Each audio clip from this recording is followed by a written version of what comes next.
starting.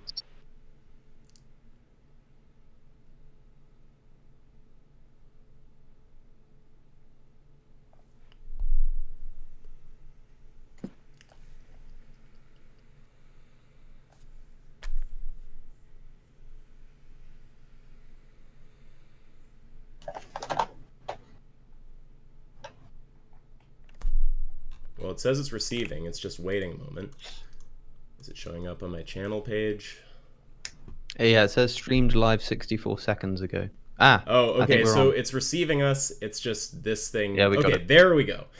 Wow. Holy friggin' Voila. shit. Well, that took a really long time. I'm really sorry, guys. So for everyone who's just watching, we just had a good disaster for what, like 40 minutes there. So it started with Rationality Rules getting the blue screen of death on his computer, hence him being here, I guess, on a phone now. And then yeah, and then I struggled with YouTube's new streaming settings. Ever since they deleted the Google Hangouts, it's been a pain. So here we all are. It's good to have you guys here. How is everyone doing? Well, tired, yes. All right. Yeah, okay. I apologize, Cosmic, my bad. So obviously there's like too much stuff to possibly talk about in the span of time we have. I think we're gonna stop at like around 8:30 or so. But I do have like a chunk of topics here. So I guess like what seems reasonable to me is we'll go like pretty freeform, but I'll give it like, you know, a little bit of direction so we kind of have some general areas to talk about. Yeah, so like I think what would be a good thing to start on? Well, firstly, you guys have both, well, where are you both at on the topic of veganism right now? That would be a good starter. Yes, Stephen, where are you? I'll let you go first. Yeah. I'll let you go first. Well, I haven't been vegan very long at the moment. I think it's approaching something like half a year. But I've never been more certain about anything that will continue for the rest of my life. It's kind of been vegan in my heart, if you will, for a lot longer than that. But I finally started acting in accordance with it. And the moment that I started acting in accordance with it, I already knew that it was the most pressing moral issue of our time, but I'm finally in a position where I can actually say so and not have to worry about doing so, because I used to do so privately a lot. I'd often try to convince people that veganism is the moral course of action whilst eating an English breakfast or something, and then we'd be sat there going, yeah, I might be right, you know. And I've never been more embarrassed than to think back to that time now in my life. But it hasn't been long that I've actually been acting in accordance with it. But in terms of the philosophy, in terms of the argument, I think they've been as clear as they are to me today from the moment that I gave it a second's thought. How about you, Rationality Rules? What do you have to say? I'm full of questions for Alex now, because one of our earlier conversations was, of course, when we spoke about veganism and vegetarianism in Alex's garden. And most of it was me pushing the arguments across and Alex replying with, but what if there's a man and you're starving and you're on an island? And so we were enjoying those routes, which are absolutely valid. That's where you can test the philosophy of things and see exactly where the lines are drawn. It's quite useful. I'm sure we'll have this scenario maybe tonight. I don't know. But for me, I grew up around, I think it's the same for everyone, but I grew up around a situation in which everyone ate meat, cheap meat, as much as they can. Didn't know what halal is, etc. And at about age 18, 19, I started to figure out, I wouldn't do this. Why am I doing this to mammals? Why am I buying halal meat? And I moved on from there. It took a long time. I was very much into bodybuilding, and I bought into all of the various myths of needing 300 grams of protein, which is only bad for your ass, by the way. You don't need that much protein unless you are, I don't know, vegan James, you'll know more than me, but it seems that the only people that need protein of that level is people that are on steroids and maybe even growth hormone. No, actually, steroid users don't need as much protein to grow, just because of the way the steroids actually affect nitrogen balance in your body. Fair play. But I bought into those myths, and so I was eating way too much. Like the typical bro back in the day, 4 chicken breasts a day. It just tastes like bland. Why am I doing this? Sure. keep it short and news story. I went pescatarian for 6.5 years. Very easy lifestyle. I very much like the taste of fish. But about 1.5 years ago, I went vegetarian, and slowly but surely, I'm moving towards the vegan diet. At the moment, I'm keeping Subway well and truly a purse of coins because I've had their vegan wrap about 8 times in the last 8 days. That might be a problem. Yeah, well, you touched on actually the health for a second, and that was kind of one thing I wanted to raise with both of you, because I've heard both of you say that you're not, Cosmic, I think I've heard you say that you're not totally sold on the health case, right? Has that changed, or where are you currently at with that? It's never been that I haven't been sold. I just don't know anything about it. I trust in the same way that I know absolutely nothing about global warming, but I trust the scientific authorities on the matter. I trust the dietetic authorities in saying that a vegan diet is at least as healthy as a carnivorous one. Although I wouldn't be able to defend that position myself, that's why I don't talk about it and wouldn't want to argue the case. But I'd refer people to those studies which seem to suggest as such. But I'm totally on board with the idea that it's at least as healthy. Okay. And are you in the same boat there, Steve? No, I'm not. But the reason I'm not convinced of it almost certainly comes down to ignorance on my part, not looking at enough information. I've heard debates on the topic from various sources. I would say briefly, there was a time when I looked into it for quite a while, and there's an NHS study which shows that the methodology is questionable in the sense that it's hard to tell what you can ascertain from, but it showed 10,000 their longevity, how long they lived, it correlated with their diet. And it was showing that people that ate meat regularly, which they put down as omnivore, and vegans were living about 6 to 10 years less than vegetarian and pescatarian. So I've seen various things like that. I've heard other people in the fitness industry argue that it's not as healthy unless you really are on top of things. And some of them argue, of course, that even when you're on top of things, it's still not optimal. But what I will say is, whether or not it increases my lifespan by, even if we grant it, let's say, I don't think that overrides the moral imperative. Yeah, that's what I'd probably say. That's an interesting kind of concession to make right there. A lot of people are, they're like hesitant to say, like, if a vegan diet were less healthy, there might still be a moral obligation there. But to me, it seems obvious. It's like, okay, say that you live 1 day less. Do you still have an obligation? Seems to be the case. What about 2 days? And you can kind of play that sort of game. And sorry? If I may ask, because it's interesting, would you draw the line at all? So let us say that it was the case, and this is obviously nonsense, but let's say it was the case that if you have a vegan diet, you're going to live half as long as the average human. What level, if at all, would you say, okay, I need to give a bit here? Well, if you're asking me to pinpoint the exact threshold, it would be a really hard thing to do, because it's like a big like utility calculation. But like, I guess the question is there one? Well, yeah, I mean, of course. Like once to me, I'm just looking at it like a scale. It's like, you know, the suffering on the animal side, the suffering on my side, right? And if you just start making my life worse and worse and worse, it's like, of course, at some point, things are going to get bad enough that you're going to say, well, it's actually preferable to make the animal suffer, because it's going to be worse if you don't do that. So yeah, I mean, for me, Stephen, I just this is, when I have questions like this, it's a very simple way to explore it, is to just swap it out for a human. I mean, how many days would you be willing to knock off your life if it meant not slaughtering, torturing, and killing human beings? I think that the same principle applies. I don't see humans as particularly special. I just see humans as essentially organisms that can experience greater sentience than, so far as I can see, any other organism. But I think the same answer as Isaac. There's a balance somewhere. I think selfishly, if it was my life or someone else's, it becomes difficult. I'd like to say I'd make what we would conceive as the most moral choice, but I don't know if I would. But then it's not so much a vegan thing as it is just a utilitarianism thing. A problem then wouldn't be with veganism; it would be with utilitarianism, which is fine. But it wouldn't be relevant to the vegan debate, because yes, you'd have trouble drawing the line of when to stop eating animals, but you'd also have trouble drawing the line of when to stop eating human beings. So it's not a specifically vegan issue. I agree. It's not specific. I don't think I said so. I'm just saying. No, I don't even have anything to say. Like, you just spoke, I'm agreeing with you. Spoke my mind with like precision right there. Stephen, you may be amazed to find that I'm actually agreeing with you, which doesn't happen very often.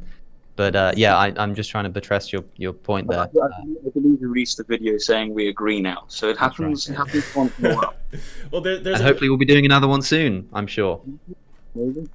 There's a lot of questions that end up being like that, though. I don't know what you call them, like sororities, whatever kind of questions, where you have like, you know, when's like a pile become a mound, or a mound a mountain, or like when exactly does, you know, a fetus have like, you know, some level of moral consideration, or at what exact point is there enough suffering for you to be willing to kill another person or another animal.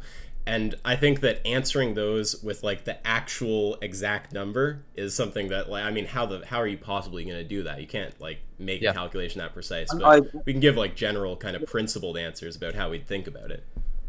Agreed. No, to be clear, to put all cards on the table, I think you'll find that philosophically, morally, I'm actually completely on your side.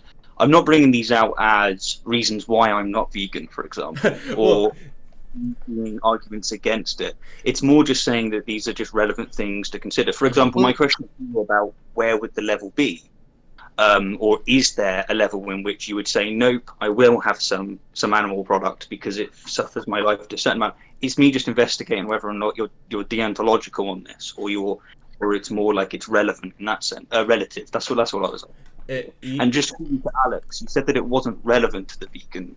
What I was saying is that it is relevant to the vegan debate, but it's also relevant to other stuff. Yeah, of course it's relevant. It's just not it's not a specifically non-human animal issue. It's just an animal issue. Yeah, and I think the response is really good of like, you know, you just say, look, can you pinpoint the point if we say it's humans on the other side of the scale and not animals? And none of us seem to be disturbed by the fact that we can't like zero in on exactly where that is. We kind of understand it exists in principle, and we understand that wherever it is, it's nowhere near, you know, you eat a hamburger and that makes it okay. In the same way that I don't know where to draw the line with abortion, but I know that a fertilized egg, a zygote, is not a human being, even if I don't know quite when it does become one. I don't. When we speak about, I've got to call you on that, sir. When we were speaking, your views have changed. You were using the sand analogy. You were saying from day one we don't know the ins and outs, and so you would have to draw the line to say essentially that you're against abortion from day one. Has your views changed? That's not entirely true. I think that because for those who are listening who won't be aware, we had that exact discussion with the paradox of the heap when we were discussing abortion in another video in my garden again. And you're right. I did use it as a case to say I compared it somewhere in the middle when you're not quite sure whether to call it a heap or not. I compared that to having a live born human baby inside of a cardboard box, and there's like a 50% chance that it's in there and 50% chance that it's not, and you've got to decide whether to stab it or not.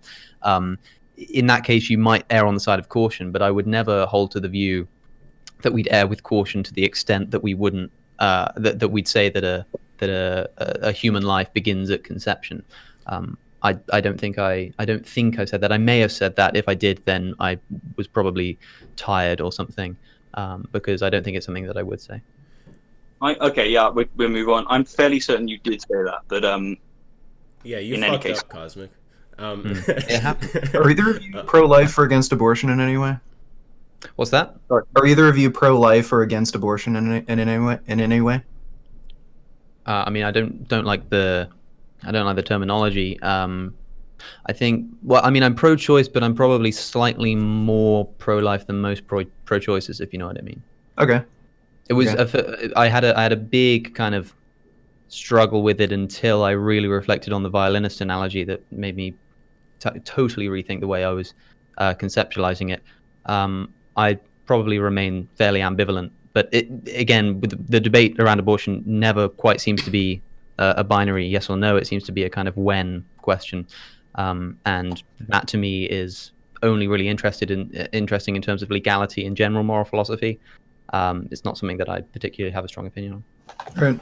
Yeah, and I mean, we could get way into the weeds on that. I can also tell with this group of people, we could spiral off in any like number of directions here.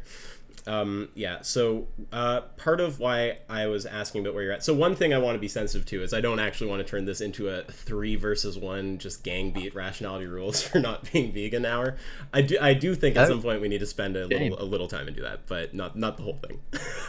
And this is part of why I mentioned health, because I've just heard you both say, and maybe I guess with Cosmic I think that I've overstated it, because it sounds like you're not really skeptical of the health case. You're just kind of like me. You're like, I don't know the data, I can't defend it, I go with the consensus. Part of why I raise the health is just because when we have Richard here, it's a really good time to hash out any of the health stuff that's like causing any confusion for anyone.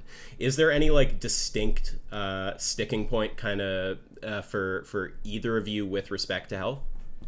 And if not, we can just go on to ethics stuff. Is, if I'm not mistaken, Richard, you're not a doctor. Yeah, you're not. yeah. But you're knowledgeable. I would argue you probably actually know more about it than doctors and nutritionists. But I do know that people would call you a biased source in this case. But Sure. but I've been following you for a long time, on and off, and a lot of what you said I found pretty good. I remember you had like a bit of a kerfuffle, if you will, with Lane Norton over eggs. Yeah. That could be interesting, and I still don't know where I stand on eggs. But what I've Really? realised, one thing I've been thinking about while coming through this conversation, is the amount of eggs that I eat is actually very, very low now. I find that dairy is basically the one vegetarian source that I'm getting. And Okay, so how many eggs do you eat like in a week? do you want to include eggs that are in products such as cakes and stuff, or Yeah, just sure. like? Sure, why not? I think at the moment it's maybe 1 or 2. Okay. But there was a time, like when I was watching before, I used to eat eggs quite a lot because I found them to be a healthy source of protein. And I was just on the arguments there. What's the best argument against it? I would ask. What, eating eggs like maybe on average 2-3 per week? Go for it. Say 2 Like 3. like around 2 or 3. Okay, and you are also eating dairy, correct? I do eat dairy. Yeah, So- dairy is. So what sources of dairy? So sometimes I have it with whey protein, as in milk, full fat milk. Maybe a bit of ice cream once in a while. So how often do you drink full fat milk? I only have it in tea. So Okay. to be fair, it's quite a small amount. The main source I get is from cheese. I have quite a lot of cheese. Okay. Okay, so there's a bit of controversy with cholesterol. The big thing is a lot of people don't understand that you can't accurately predict the increase in your serum cholesterol based on an increase in dietary cholesterol without factoring in how much cholesterol you're actually already eating. So a lot of these metabolic ward experiments where they try and like feed people 2, 3, 4, 5 eggs and then they see how high their cholesterol raises, a lot of those studies weren't factoring in that these people were already consuming a fairly decent amount of cholesterol. Usually, I think most people on average, somewhere between 350 to 500 milligrams of cholesterol per day. So if you're already eating that, chances are if you add any more cholesterol to your diet, even if it's like 5-10 eggs worth, you're not going to get a big increase. But if you actually look at metabolic ward experiments where the people at the beginning of the study were eating 0 cholesterol, so basically they were eating a vegan diet, their cholesterol raised by, on average, 10 to 15% after ingesting 500 grams of cholesterol per day. So I think that's roughly 2 eggs worth per day. And this also, your body has like these homeostatic mechanisms. So if you've actually abstained from eating any cholesterol for a very, very long time, so if you've like grown up on like a vegan diet, you might actually see that the increase in serum cholesterol in response to increase in dietary cholesterol is a lot more dramatic. It might be 25-30% increase to your serum cholesterol score. But the biggest issue with serum cholesterol is saturated fat. Saturated fat has a way greater impact on your serum cholesterol score than just dietary cholesterol. So probably the most heart-healthy thing you can do right now is cut out full-fat dairy, including milk and cheese. You're already not eating that many eggs, but obviously that would also help quite a bit. Fair, I appreciate what you're saying about looking into the methodology of things. One thing I've very much noticed with anything biological is that the studies can actually be great, which I see it to akin as an argument being logically valid. The studies are great, but they are logically not sound in the sense that the methodology doesn't substantiate what the authors often think the conclusions get to.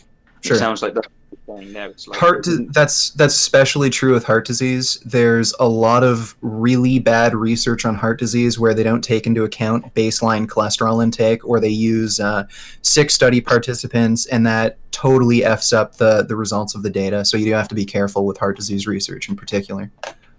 Yeah, no, that makes sense. I've got you. On the topic of eggs, would you say a small amount of eggs isn't going to do you really much harm? And I understand the good answer, the best argument I've actually heard for veganism in general is, do you need it? Because if you don't need it, then the justification comes from your side. Okay, Richard, am I understanding you right that you're saying that the impact of the eggs is actually going to depend on how much cholesterol you already have on your serum cholesterol where it's at? No, so I'm saying that if you're already consuming a lot of cholesterol, if you add any more cholesterol to your diet, it's going to have a negligible impact on your serum cholesterol score. But if you have a zero cholesterol diet and you add in even a little bit of cholesterol to your diet, that's going to actually have a pretty significant impact to your cholesterol score. Yeah, so it's like how much an egg would spike that score is going to depend on how much other cholesterol you're already taking in.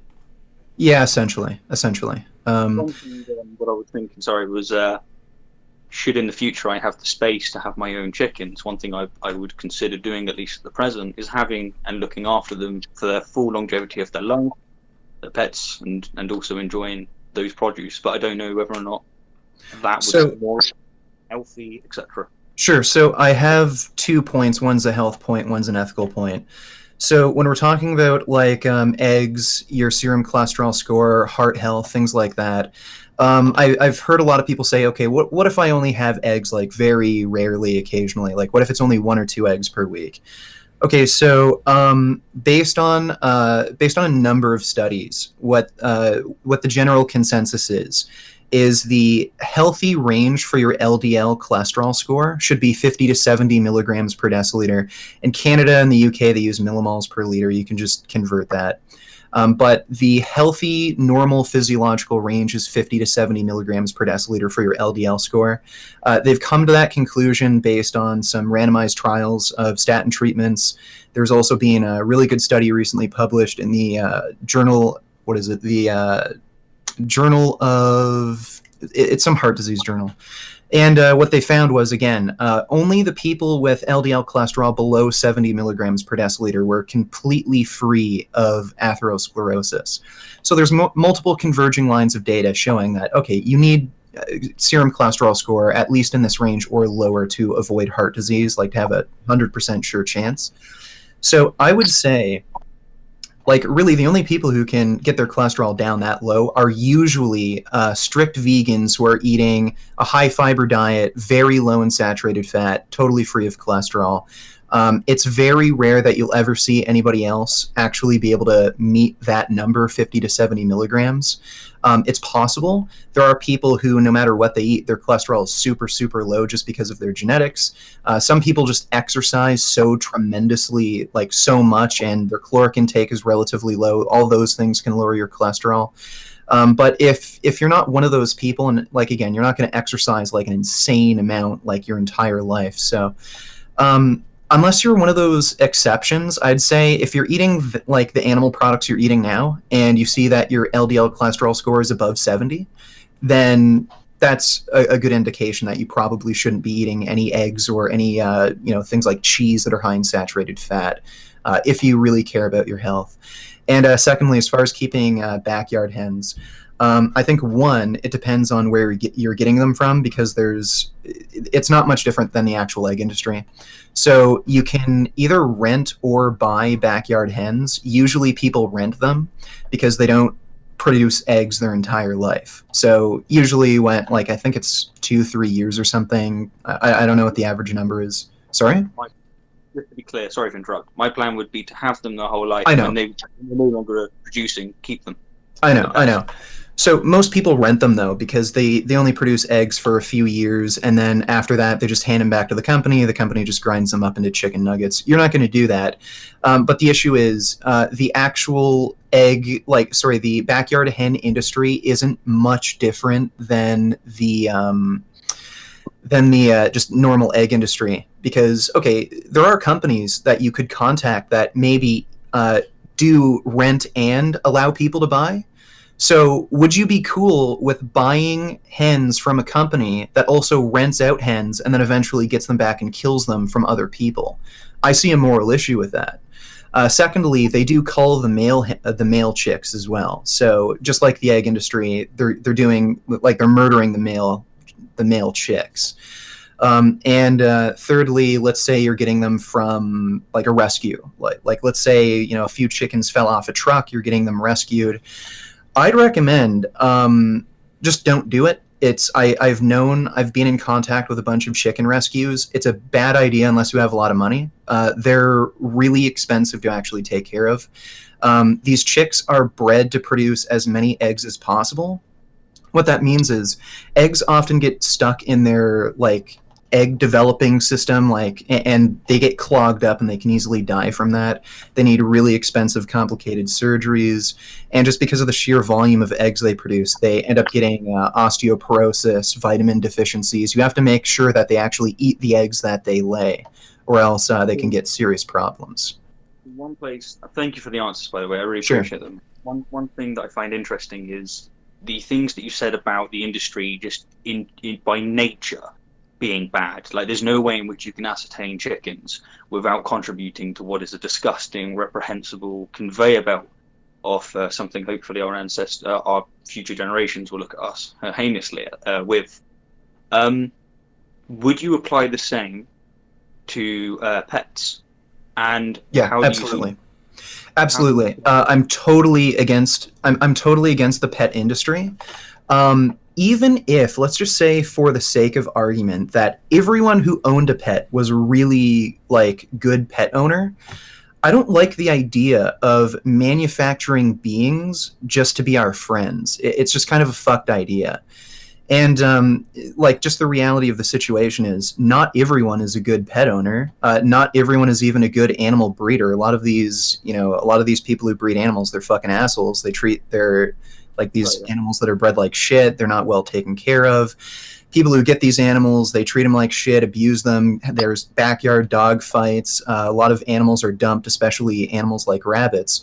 So because all of that shit goes on in the industry, especially just the reality of it, I don't want to buy an animal from a breeder knowing that some of those animals are going to end up going to shitty homes where they're going to force these dogs to fight in a backyard. Or if I buy a rabbit, some assholes are going to let those rabbits out in the world because they're sick and tired of cleaning up their litter, and those rabbits are going to be eaten and ripped apart by coyotes. So I don't sorry? I want to get the others to join in as well. This is fascinating. There's two things I'd like to ask Richard. The first is, you say you wouldn't like to contribute to an industry, so you wouldn't buy chickens from an industry, even if the purchase you're making specifically is ethical, because that industry is partaking in unethical behavior. You wouldn't want to patronize it, essentially. That, I would say, is true of essentially any industry. If I go and buy a book from Waterstones, or whatever bookshops you have where you live, if that bookshop has a cafe that sells meat, then by buying that book, I'm giving money to a company, even though my purchase is an ethical one, to a company that will also then go and spend some money on slaughtering animals. I'm not sure that you can take that logic to its extent. And also, to your second point about how the reality is just the case that there are terrible pet owners, it's also the case that there are terrible parents. But we don't use that as a reason to not have children. And where we do see that kind of abuse, we illegalize it and we take them away. And I'd be all for doing the same thing with pets. And I also think it would be sensible to stop thinking about pets in terms of ownership, but in terms of, let's say, guardianship.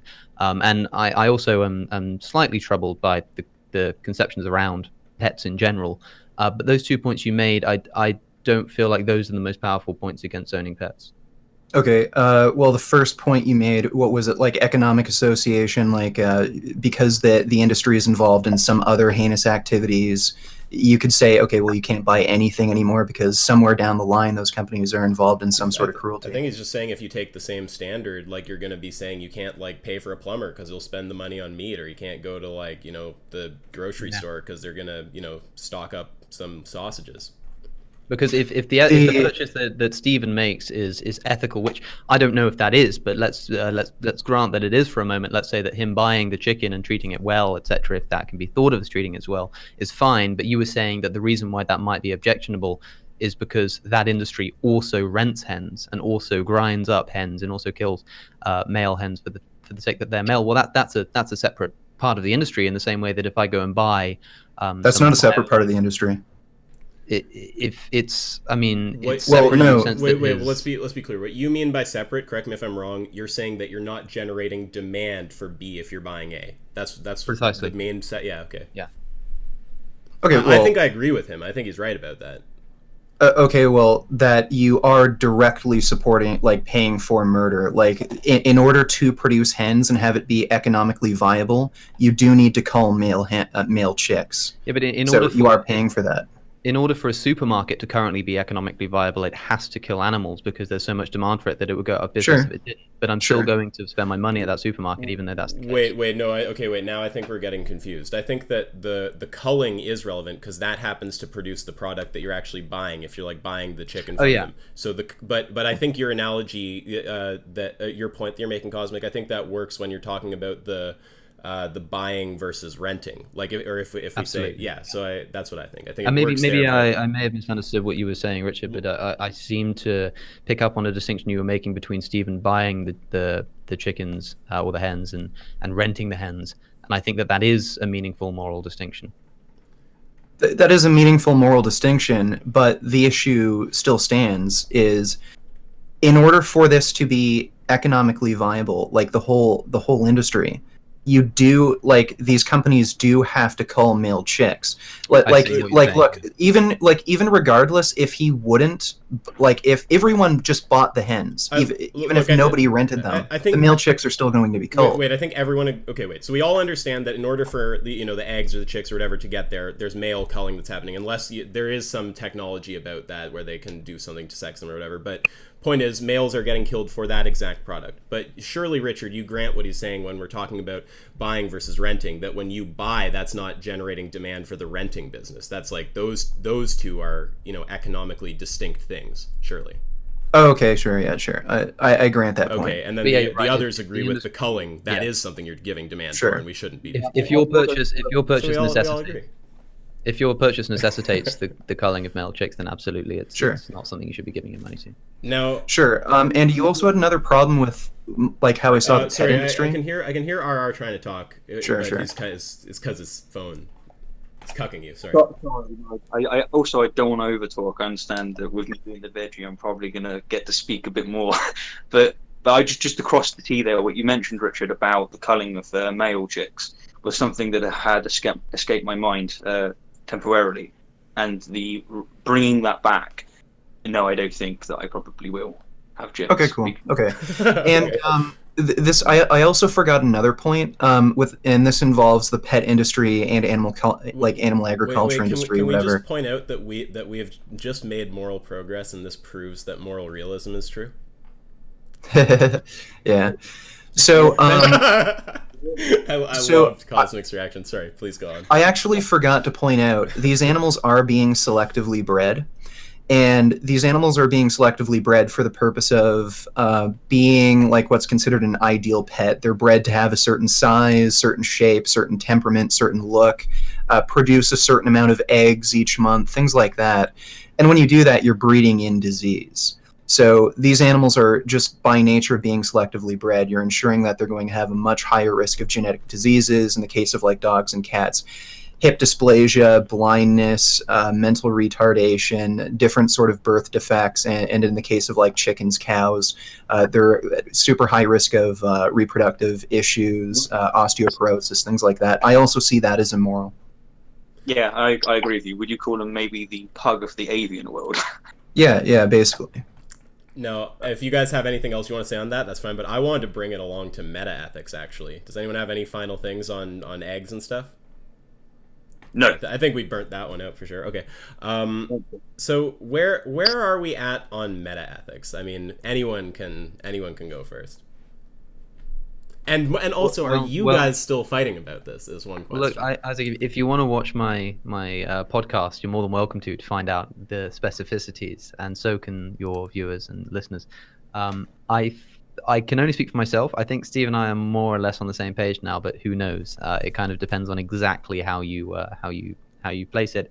Things have gotten a little tricky for me when I've started to accept that I can't ignore the fact that free will doesn't exist. When trying to construct a meta-ethical framework, I'm essentially a psychological utilitarian. I think that the only thing that can be desired is pleasure. And I think that because you can't help but do what you desire, every action you do is indicative of a belief you hold that it will maximize pleasure. And you're either right or wrong about that belief. But there's no normative component that can be injected there without crossing the is-ought divide. I don't have a problem if you cross the is-ought divide. One of the things that Steve pointed out to me is in bringing up the problem of induction. If we're willing to cross from an is to a will be, we're willing to use facts about what is the case to induct what's going to happen in the future, which is a totally illogical jump, then it's not too dissimilar to jump from the is territory to the ought territory. But for all intents and purposes, I'm essentially a utilitarian. Okay, now I take utilitarianism to be a question of like normative ethics. Like, are we utilitarian? Are we deontological? I guess when I'm asking about meta ethics, I'm asking more about like kind of like the foundation of things. Like if we ask about questions like realism or like, do we think that morality is objective? Like, I'll give you my take, and I'm curious what you think. And with respect to normative ethics, I think utilitarianism largely makes sense. Like, just for the record. But my take about metaethics is basically this. So first of all, I do think that there is a construal of moral propositions where they're truth apt. Does anyone like disagree with that? If you can unpack it a little bit, that might be helpful. Well, yeah, if we like express like, you know, a proposition about morality, like, you know, it's wrong to rape a kid. If that's truth apt, it means it's capable of being true or false, of having a truth value. Yeah, I hate to say it, but it really does depend on how you're defining terms like good or bad. Even if, I don't know if you think you can even do that, because, for instance, I use terminology like should and should not and good and bad, but I think I would mean something vastly different to what you mean. But although on a practical level, on a normative level, they work in the same sense, metaethically they mean something completely different. Sure. So it depends what you mean. When you say something is right, what do you mean? Because when I say something's right, or I don't say so, I take a kind of agent-based approach, actually, because I don't think the action is right. I think that the action indicates a belief that a person holds, and the person is right or wrong. I don't think the action itself can be right or wrong. So if what you mean is that the action in itself is right, then I'm not sure that I'm convinced that those kinds of sentences can be truth apt. I'm a bit of a non-cognitivist in that respect. I will say language on this one is a massive pain in the arse. I found that, and I think it's because we all come from a culture in which morality has been dominated by the language of religion, and so we have to almost strip ourselves of that to actually have a meaningful conversation. But do continue. I'll let you know if I agree. Well, yeah. It's funny. I don't know if you've ever read it, but there's one Dawkins book where he actually just creates a list of like the sheer amount of terms from religion that have made their way into just like the layman's lexicon, and it's just huge. And a bunch of them you don't even realize are from religion. So you asked me what I mean when I say something's right or wrong. So I tried to ask that first question about if they can be truth apt without trying to do too much unpacking to avoid like an argument about what moral propositions even are before the fact. Just asking if you agree that there is a construal where they're truth apt. But like the kind of construal that I have of like what moral propositions are, like I think like a moral proposition, like if someone says, you know, it's wrong to murder. Like, I take that to mean that they have a negative attitude towards murder. And if all that proposition means when someone says, murder is wrong, if all that breaks down to is like, say you say that, Alex, like for Alex murder is wrong, and all that really means is like for Alex, Alex has a bad reaction or negative response to the idea of murder, I think that is perfectly capable of being truth-apt, and I don't it's not very robust. So are you talking like emotivism, basically? Emotivism, I don't know that it would be emotivism. I think as in moral propositions kind of express taste or yay and nay. I think that they express our attitudes. Yeah. Okay. Well, see that I've got no problem with that. Obviously, if you say murder is wrong, and by that you mean I have an attitude that is distasteful towards murder, then of course that can be truth-apt, because that's a fact about your psychological constitution. But that's not a normative claim. That's just a descriptive claim. It's like saying murder is yellow or something. It's like it doesn't actually say anything about morality. It's just purely descriptive. So it's actually quite an unhelpful term to use in the realm of ethics. I mean, why bother in ethics if the idea, if in ethics all you can say is, hey, I don't like this, then you're not really doing ethics. You're just describing your psychological state. I don't know why describing your psychological state can't be doing ethics. Well, it can't be if you think that ethics needs to have a normative component, and I think most people would agree that it does. I don't really think that I do. Like, I don't know, like, when we say, like, something is good or something is bad, I don't know what that could really be about beyond just, like, our attitudes towards things. Like, do you think so what makes it ethical? Like, if I were to say that chair over there is red, that's not an ethical statement, but why not? I don't think it's about your like attitude of like approval or disapproval of the chair. But okay, so what if I say something else about my psychological state? Why is it that approval and disapproval should be the basis of ethics? Where does that come from? I just think that's what people seem to be talking about when they say something is good or bad to them. Like I don't. Really know. I mean, it just seems like the most like. Oh, sorry, I don't mean to cut you off. All I was going to say is it just seems like, to me, the most plausible interpretation of like what's going on when someone says, I think that it's wrong to like, beat a homeless person. I just think that a plausible interpretation of that, the one that seems the most plausible to me, is they're just expressing an attitude of disapproval towards that action. Does that mean that you sit very much in a subjective moral framework? Yeah, absolutely. I'm a subjectivist. Like, if I had to condense my moral system down to two propositions, the first would be that one I asked you about, whether moral propositions are truth-apt. And I think that we can give construals where they're truth-apt, although definitely they're devoid of some, like, spooky, like, I don't know, like, normative compulsion, like, component. It's just some description of your psychological state. So, like, I think that that's truth-apt, those descriptions.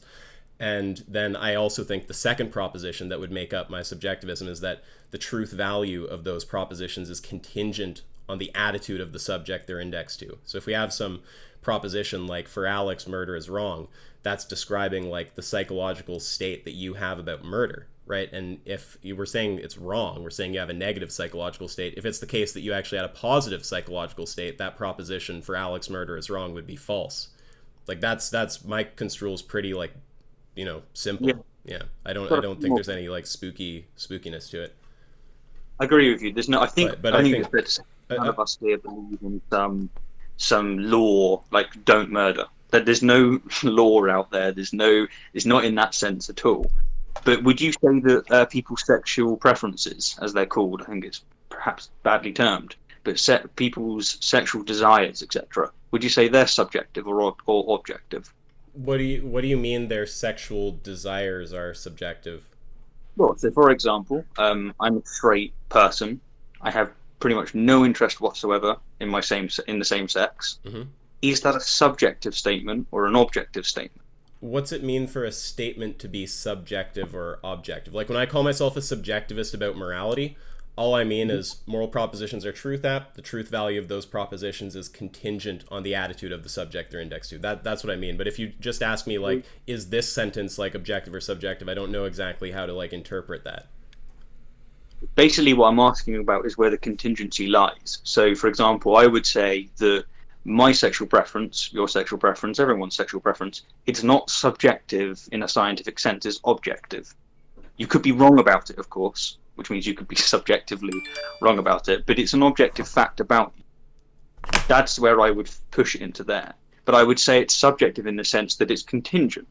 If I don't, my sexual preference doesn't exist. Yeah, there's a fact of the matter about your preference. Sorry, Cosmic? But I think Isaac would say the same thing in the sense that it's because I think we had this discussion as well, Stephen, when I was making the point that I was essentially in the same boat as Isaac. I was saying it is objectively true that I subjectively value X, Y, and Z.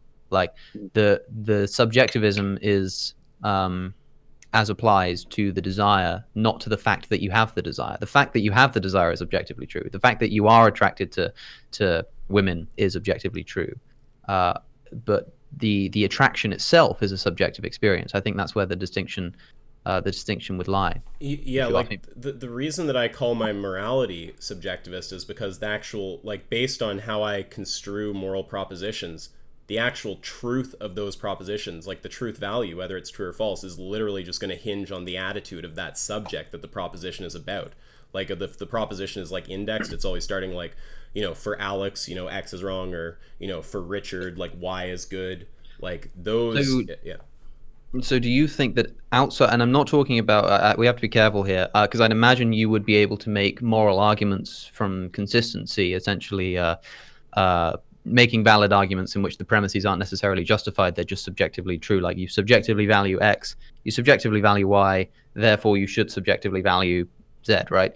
But outside of that kind of moral argument, can there be such thing as moral disagreement? If all it expresses is a distaste, then I don't think, if I say murder is right and Stephen says murder is wrong, we're not actually having an argument, and there's no moral argument to be had there. So I don't think you're even, like, when we do that, I don't think we're even talking about the same propositions, which I think you would interpret as meaning that we're not disagreeing because we're talking about different things. So if we take some proposition like murder is wrong, and one person's like, you know, I think that's true, and the other's like, I think that's false, but then we break that proposition down more carefully, and it actually turns into two propositions, and one of them is like, for Alex, murder is wrong, for Stephen, murder is right. Then there's not really a disagreement because we both agree with those two propositions. You agree that that's his attitude, and he agrees that that's your attitude, but there's not like, it's not like there's one proposition anymore that's either true or false. There's just two of them now that are both true. So if you consider that like the end of moral disagreement, then yeah, there's not disagreement on my view. Is there a situation where it could be it's right for Alex to go vegan and it is wrong for Richard to go vegan, for example? How does that fit into the moral framework? Well, it seems like if Richard had like a negative attitude towards going vegan, it would be wrong for him. And then like if Alex had a positive attitude, it would be right for him. So why would you say it would be wrong for Richard in this case? Sorry, Richard, I'm basically just using you. I just take the wrong in that context to just mean the person has a negative attitude towards the thing. I see. So it would be right for him not to be vegan. Yeah. That would be the right thing to do. Yeah. Okay. Yeah. So really, you work in this sphere where I just take right to mean he has a positive attitude towards it. I got you. But if you meet someone, they say they really don't care, like it's not their preference at all. They are built in such a way that they don't feel any negative feelings, no negative connotations when they're considering the pain of other organisms because they don't consider them anything like the same. Do you have to just go, well, we're done? Because that person has a different moral framework from me, and if I'm in contest with them, that can only end in war.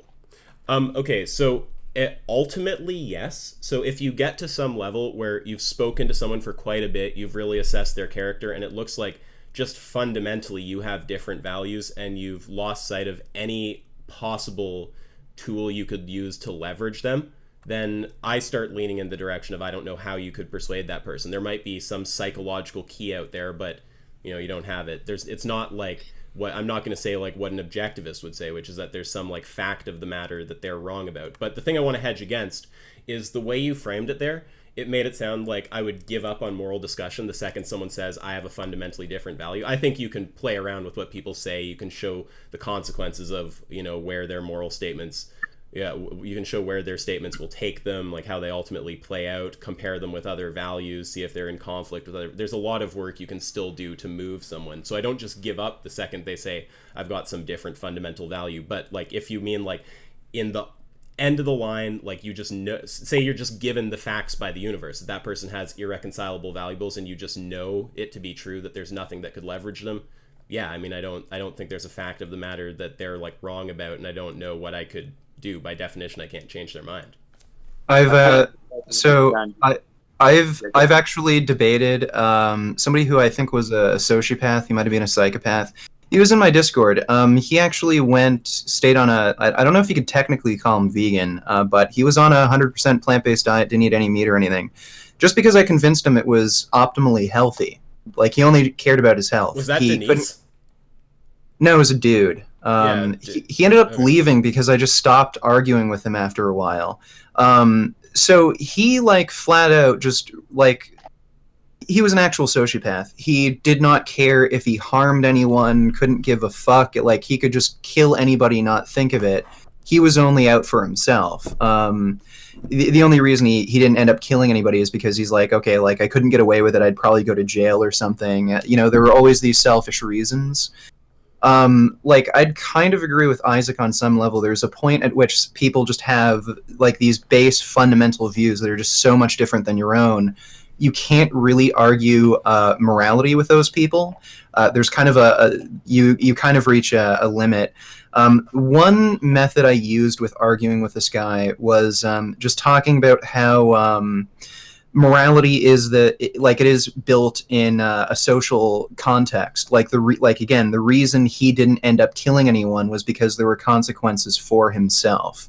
And I just brought up the point, like, you know, there could be a situation where there's a consequence for you harming other animals. Like, there could be environmental issues that end up, like, coming back towards you.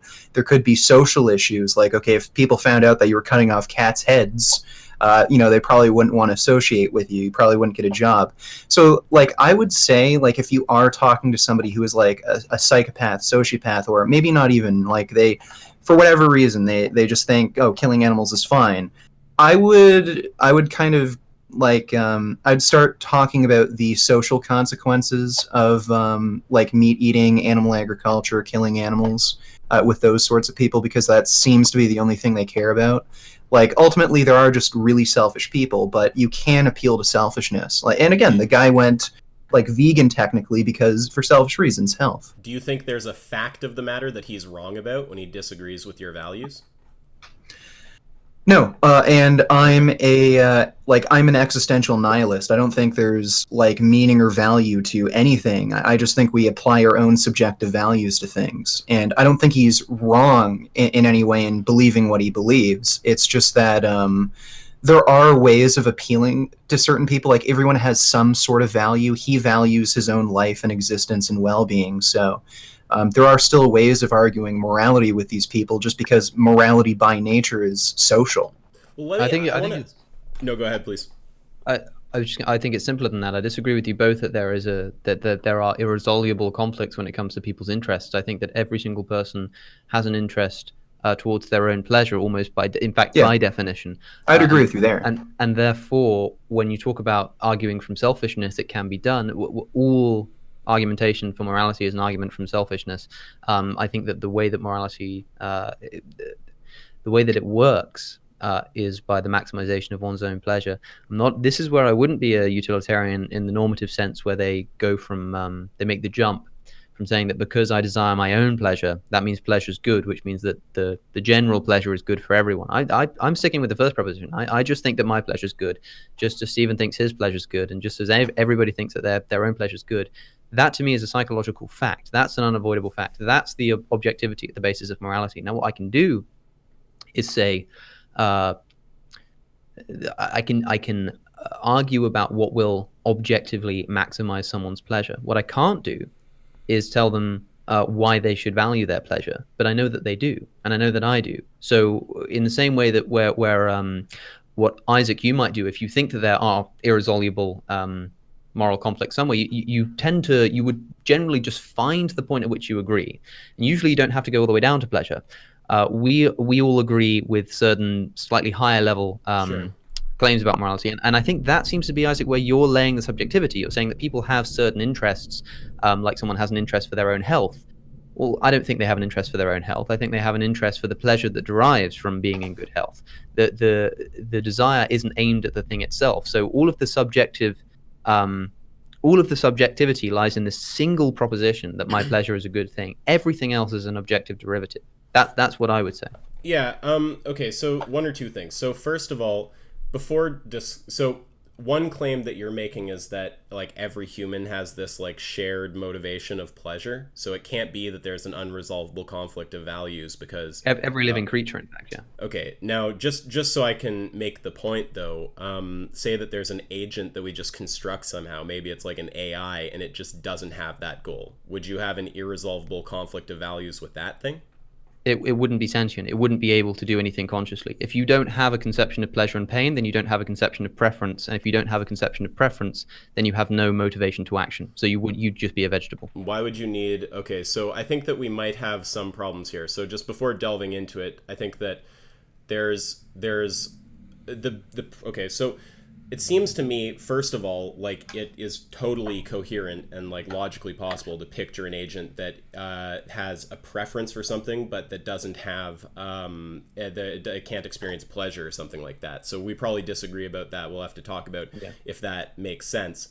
But then if we grant that such a being exists, surely then we agree that we have it's possible to have an irresolvable difference of values, right? I imagine so, but I simply can't grant that premise by definition. Okay, I think let's talk it through. Derived from pleasure. Okay, so why is it that you can't have a desire without pleasure being attached to it? Because pleasure is the only thing that's it's psychologically possible to desire, to the extent that pleasure is by definition what is wanted when experienced, in the same way that pain is by definition what is not wanted when experienced. But is pleasure a brain state? Yes. Is it the same brain state as desire? Well, desire isn't so much a brain... Is desire a brain state? Surely there's a brain state or some kind of like general type of brain state that corresponds to desire. Because I think you're going to hit a problem there, because they're not going to, like, I don't think they're like analytically the same thing or necessarily entail each other. So a lot of people have criticized me for being circular when it comes to that part of it, but I actually don't have a problem with seeing the two terms as essentially synonymous. My whole point, my whole argument when I make this case is to essentially show that what you desire and what you think will maximize your pleasure are synonymous concepts, psychologically speaking. That's my whole point, which is why I don't think one can exist without the other. Okay, so I want to because they are just... Your mic, can you say it again? Sorry, I was just going to say, would it perhaps be better to say that one's contingent, as you were saying, where it all reduces down to the wanting the pleasure. So when you say, like, I want to do this, it's not the same thing. It's more that is contingent on this, and perhaps a fact about the world. Well, if they're synonyms, they're just literally the same thing. It can't be that something's contingent. Well, is it contingent on itself? I'm not sure if it's most helpful to think of it as synonymous or not. That's something that I'd be willing to discuss and debate. But it's certainly one or the other, and whichever one it is, the point is essentially the same. Either desire is a derivative of pleasure in the sense that what you desire is by definition what you think will maximize your pleasure, or they are just synonymous concepts. So everyone desires pleasure is a claim that you're making, right? Yes, everyone desires their own pleasure. Okay, so here's my critique. So if they are synonymous, it is circular. It's just saying everyone desires desire, right? So it's a tautology, I guess would be the right term. Yes, absolutely. Wait, everyone desires desire. Wait, okay, I don't know what the perfect way to think about that. I have to think about that for a sec. But the point is, it's not really saying a whole lot. Well, it is a tautology, because you could say like. Well, it's not saying desire is desire, but if X is desired, then X is desired, is essentially what you're saying. Yeah, okay, that's a perfect way to frame it, because it's like if we're saying if you desire something, or if something is pleasurable, then you desire it. That sentence, it'll be more clear what the problem is. It's just saying, like, if something is desirable, then that thing is desirable. Then it's clear. It's kind of tautologous. It's just the semantics of how I put my sentence together the first time. Okay, so this is my kind of analysis. So if they're synonymous, it's just like a tautology, and I don't see how it's. And then if it's not, then I kind of want the like conceptual analysis of like what desire is and what pleasure is, and also why they must be connected. And also, I didn't intend to get in a big debate about this with you, so we don't have to like go forever. But hold on, you cut yourself short then, which is what a lot of people do. They go, well, if they're just synonymous, then I don't see what is the, and then you just moved on. Like, what don't you see? What's the problem with them being what's the problem with that statement being a tautology? Well, a tautology is always true. Like, you desire desire. Okay, so well, let's think about how we got here. So you were saying that everyone has a desire for pleasure, but then you're just it sounds like all you're saying is just like everyone has like desires or something. It doesn't. It's not. It's then it's like the similarity everyone has on your view is just that they have desire. Yeah. It's not that they have a shared. Wait, can I finish this? It's not that they have a shared goal of something like pleasure. That's then the basis of all hypothetical norms. That can be the value you appeal to say there's no irresolvable value difference. If desire just means desire, then sure, everyone can have desires, but that doesn't mean that they have the same desire at the base that we can reduce things down to and say there's a some kind of like general standard that we can always argue someone to a position from. Yeah, which is why I think it is helpful to think of pleasure as a separable concept. But the problem is like I think you need to, or else I think you get this like it just becomes a tautology, and then you lose the force of what you're trying to like. Wait, let's see if we agree on this, because maybe I'm missing something. Sure, if it's just all you're saying is desire, then you'd agree you're not going to have that foundation anymore to say there's no irresolvable value differences because everyone desires the same thing, because all you're saying is everyone has desires at that point, and those desires could be for different things.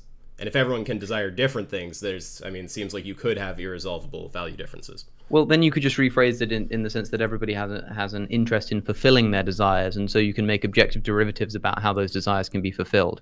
Wait, but you're going to have that same problem unless the actual desire at the base or desire set is the same. If you're just saying everyone has desires, then there can be irresolvable value differences. People just desire different things. I think I'd probably grant that actually, which is why I suppose then, yes, it does make sense to think of pleasurable as a so I think you have to go down that road. I think you're going to have to say that pleasure and desire are separate, but then someone can do kind of like, okay, well, are they brain states? And then you have this empirical problem of you have to show what the brain states are and that they always entail each other. And if you can't do that, then just asserting it will turn into like question begging, basically. Yeah, that's where things get tricky. But I do think we can get there another way. I'll let you continue, but I know I can chime in a little here, should you want to. No, go ahead. I want it. Please.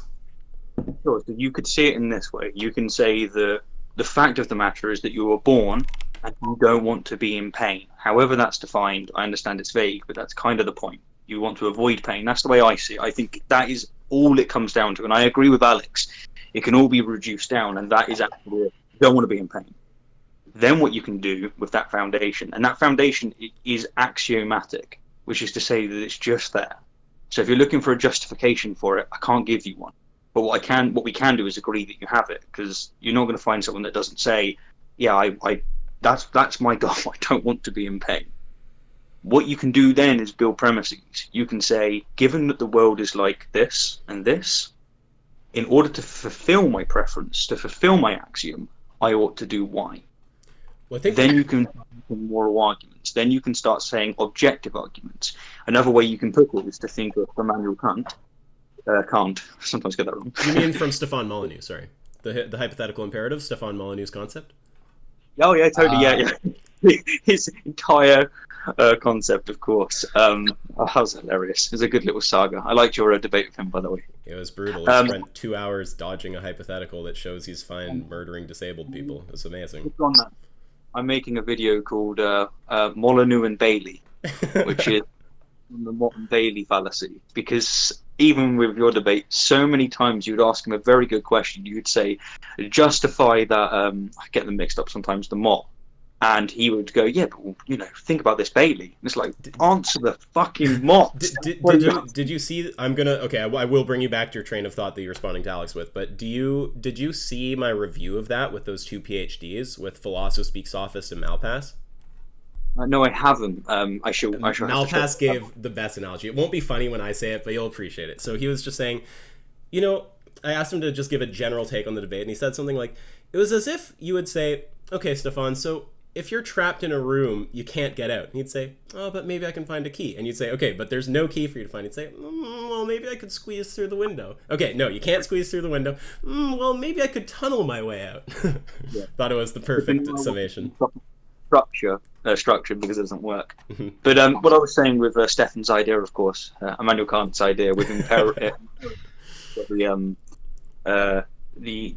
I forget the two terms now. You've got the hypothetical. Alien. Yeah, well, with the hypothetical. Goal desire. Then I think essentially it is all if then, but the if is in everyone. It's in every being you'll find, and that is that they don't want to be in pain. I think the difficulty is that same axiom isn't actually consistent in all species or perhaps even all people. And this is why you can get this extent where you have people that will not get to the same conclusions with you objectively because their baseline's not the same. And I agree with you. I think the answer is essentially war, or as Richard was saying earlier, you go, fine, I can't argue you into this, but what I can say is that you live in a world in which most people do have this axiom that's slightly different to yours. And because you live in this world, if you don't comply by these things, then you are going to be violating your own axiom. You'll make your own life worse. So this is the framework I work in. I don't know if that helps with where you guys were talking, but I think it was a mixture of language. That's no longer a tautology. Well, I think I'm pretty sure we will all agree with the notion that once we grant that a given thing is good, then we can start building hypothetical norms off of it. Like, does anyone have a problem with that? If we say, like, maximizing like this kind of brain state is good, then we can just build arguments. If maximizing this kind of brain state is good, then we ought to do that action. Maximizing this kind of brain state is good, therefore we ought to do that action. Yeah. Depends how you're phrasing it. I mean, because depends what you mean by good. If good is just a descriptive term, for instance, then it might not follow that because something is good, then you ought to do it. But also, I don't think that Stephen uses hypothetical imperatives in quite that manner. At least when we last spoke about it, you were talking, Stephen, about hypotheticals such as, if you want to maximize your pleasure, then you should do this. But it doesn't logically follow that because you want to maximize your pleasure, that you should maximize your pleasure. So I wouldn't accept that those hypothetical imperatives are. But the point that you were making, I think, is the important thing, which was to say, essentially, that that hypothetical imperative, the fact that we all desire to avoid pain, which is how we should have phrased it from the beginning, rather than the achieving of pleasure. I think it's perhaps easier to think of it as the avoidance of pain. That is something we all share, and we can have derivatives from that. I just don't think they can be. I think that you can't just say, I want to avoid my suffering, therefore I should do this. You either have to say, I want to avoid my suffering, therefore I want to do this, or you have to grant somehow that I should avoid my suffering, and therefore I should do this. You can't axiomatically done from the outset, just straight from the outset. You'll find someone else. You can say to someone, is it the case that you want to avoid pain? And I imagine if we could communicate with other animals and sentient beings, it would be the same. The answer is yes, they don't want to be in pain. I don't actually care about the fact that that's not justifiable. I think that's a brute. I don't think that's not necessarily justifiable. And in fact, this would be a useful concept to inject into the kind of moral subjectivity that Isaac is proposing, because you could say, well, look, I know for a fact that you want to avoid your pleasure, you want to avoid your pain, and therefore, I can say that you yada yada yada premise. That's really all. Therefore, I can say that. Yeah. Therefore, I can say that you want to be vegan, and if you think that when someone says veganism is good or you should be a vegan, all you mean is that I want to be a vegan, I have an interest in being a vegan, then that's a useful concept to have. Yeah, I think I made my sentence confusing by using the word good. Like, I'm just saying, if we can agree that there is something you should do, and we can talk about how that's grounded, maybe it's an objective fact, maybe it's just that we all subjectively agree. Just the point is, like, once we agree there's something you should do, then we can build kind of like hypothetical norms out of that. We should be like, if you should maximize happiness, and doing this thing maximizes happiness, then you should do this thing. So I think that all I'm trying to do is just like grant really what you're saying, RR. Like, it seems like moral discussion becomes vastly easier once we get on the same page about some fundamental goal or some fundamental should, because then we can just talk more like empirically about, well, like, look, here's the data that proves that this given thing will actualize that thing that you think you should do. So you should do this thing. So when it comes to veganism, this is where I'm actually having a little bit of an issue. And it's because I spoke to a very smart activist, put it in my head, and I can't get the fucking thing out of my head. It's driving me nuts a bit. And this is the perfect audience in which to fix it. Yeah, good job to whoever did that to him. Yeah, it Armin, was happens. it? Yeah. Armin he's one hell of a beast. He recently posted a tweet in which he said, "I've been fasting for 4 days," which I'm not convinced is a great thing to do. Richard would know more about this than me, but he's been fasting for 4 days. It helps if you stare at the sun, yeah. And he's basically taking the mick out of people doing Ramadan, saying, "Listen, I'm not a pussy like you. I can actually go the full whack. Who wants to do it from sun down?" But what he said on this matter was, if we accept that premise, because we do, that your goal is your own happiness, there's actually arguments to be put in place to say I should not watch or be privy to information such as what happens in the animal industry, because it brings me unhappiness, and as a continuation from that, it causes me not to eat meat. I like the taste of meat. This is the argument. And I think it's actually quite hard to argue against that. There may be an argument to say, actually, no. And I thought, me and you, Alex, we've spoken before, I thought the way that we can get around that is by introducing John Rule. I am not so sure that's the case anymore. I maybe I misunderstood what you were saying before. I would say, to answer this freshly, I would say that, yeah, I agree with you that that's actually true, but that it's too late. And because I'm aware of what's going on, it's in my best interest to tell you what's going on. And it may not be in your best interest to know what's going on, but it's in my best interest to inform you of what's going on, so I have to do so.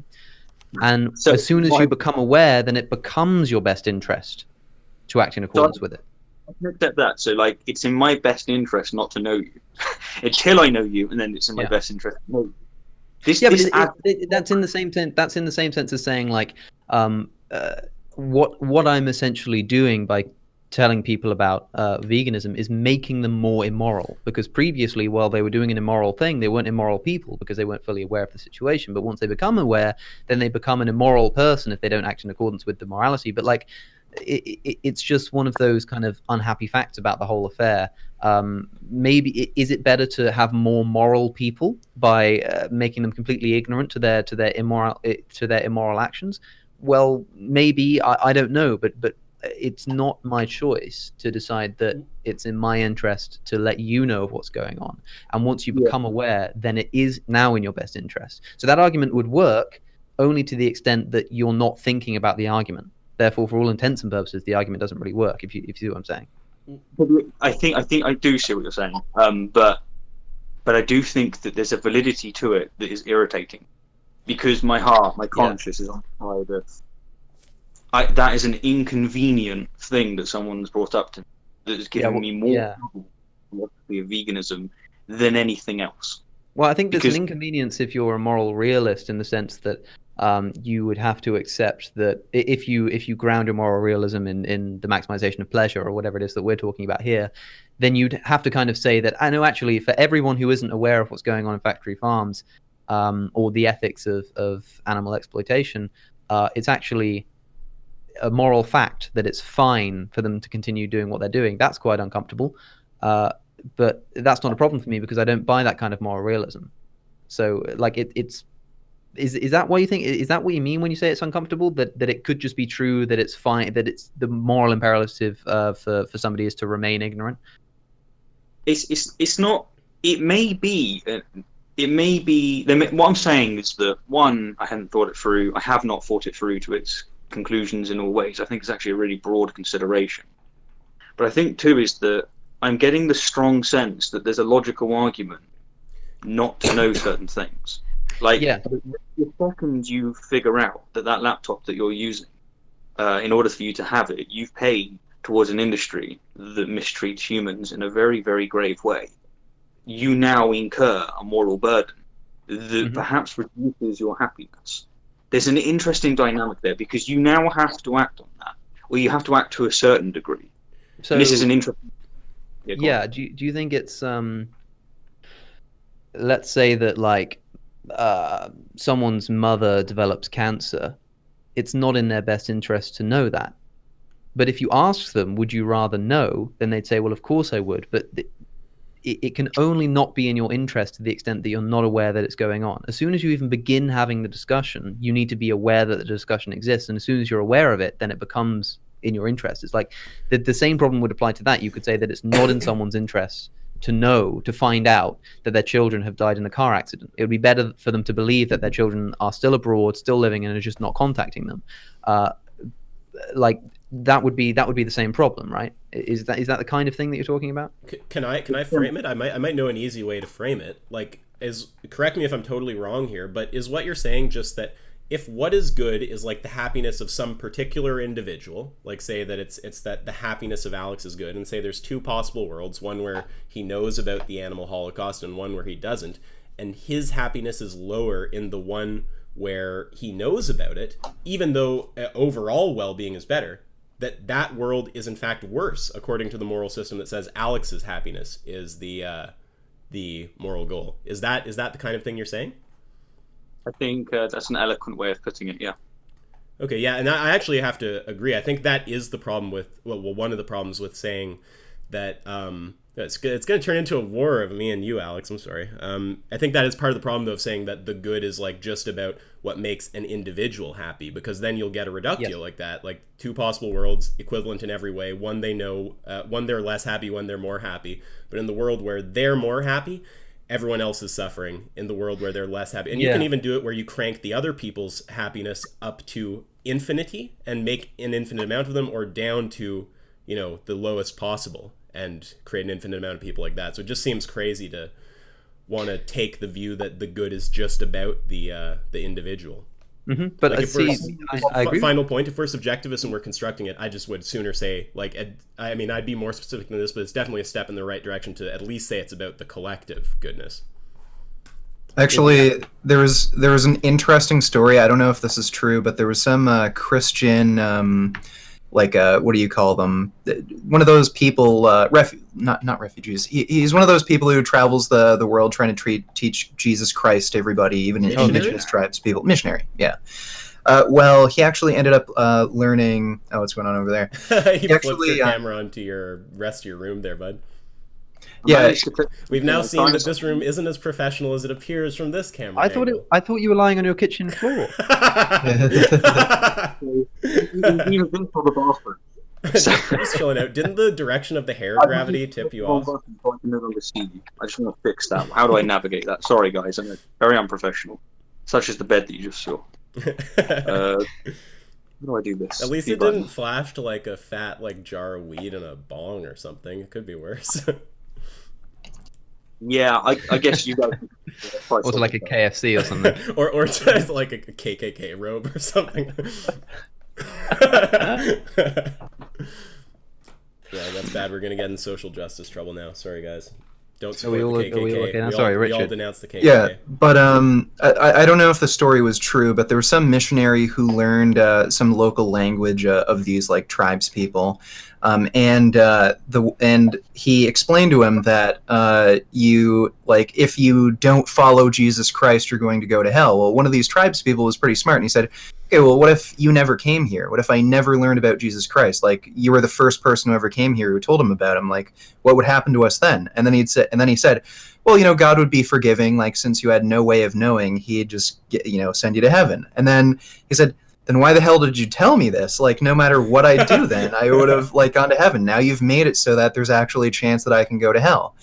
So, and apparently that fucked with the missionary. And that's the story I heard, and he actually ended up not doing it anymore because of hearing that. So I get the point, but I don't think it's entirely analogous, because the maximization of pleasure for me doesn't come from me being a vegan. It comes from the elimination of animal exploitation, which entails other people also going vegan. Therefore, if I go to Stephen and I say, hey Stephen, it's really immoral for you to eat dairy products, and Stephen goes, well, why did you tell me this? I'd be like, well, I wouldn't go, oh yeah, good point, I guess there'd be more good in the world if you didn't know that, because I'd say, well, I'm sorry, but the pain that you're going to feel from that realization is worth the pain that's going to be spared by the potentiality of you. Yeah, I'd agree there. I was actually going to say the same as you, Richard. I find the analogy to be pretty accurate, to be honest with you. Yeah. And it makes it more convenient. But because there's things, I agree with you as well, of course, Alex, in the sense that because I care about beings, despite the fact I'm not vegan, I'm veggie, because I care about them, I'm in this state where I cannot but reveal these atrocities to people. Because I do know that with their moral frameworks, with their axioms, it's going to cause some kind of, at first, probably some cognitive dissonance, but it will eventually lead to perhaps a little bit less of what I don't want in the world, which is the suffering. One question I do have for you all, but maybe if we don't have time, I don't know if you've got more questions like that. But I do I'm just waiting for some dude to show up. Like, once he calls me, I have to leave. But whatever. Yeah, go He's ahead. probably gonna run late. It's raining like crazy. Go ahead with your question. We'll just cut it whenever. And one thing, I know people are going to kill me if we don't grill you for a minute on that, so we do have to do a brief grilling you on the vegan argument. But yeah, go ahead and ask your question first, though. Sure. If you want to go for the grilling first, I am okay with that, considering the lack of time on Richard's part or potential for him leaving. But I'll give you the question. You can decide which to go for. People hear from me all the time, dude. Let's hear from you. What is your question?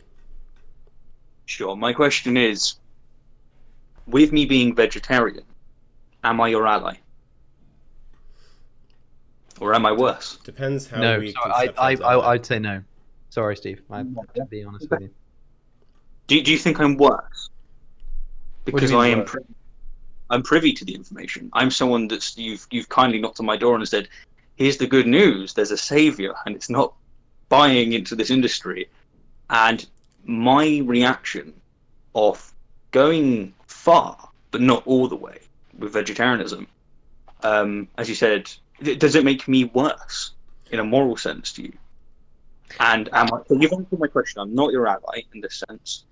And I'm... That's not my answer, for the record. I think it depends what we mean by ally. Like, I think, like, it's very hard for anyone to categorically be someone else's ally because there's always areas of disagreement. So it's like you end up having to set a threshold. And I mean, it just depends what we mean exactly by ally. Like, there's things that we align on and there's things we don't align on.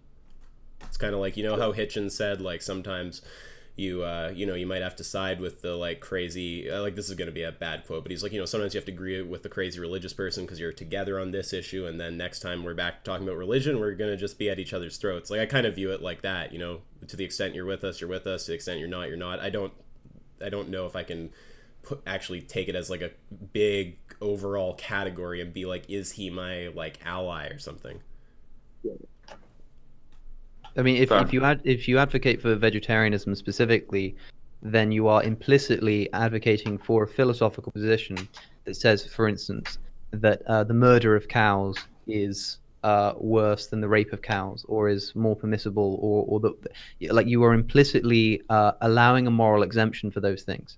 And that's a kind of active part of the philosophy of vegetarianism. If you see it as a philosophy, if you are thinking about it philosophically and you've concluded vegetarianism, then you are implicitly, at the very least, condoning the exploitation of animals, which is something that I can't possibly see as part of the philosophical constitution of someone who's on my side. But you condone them as well is something to be pointed out. You have to go to this isn't an appeal to futility, by the way, because we just cannot live our lives without causing harm. And there's always... I wouldn't call that exploitation.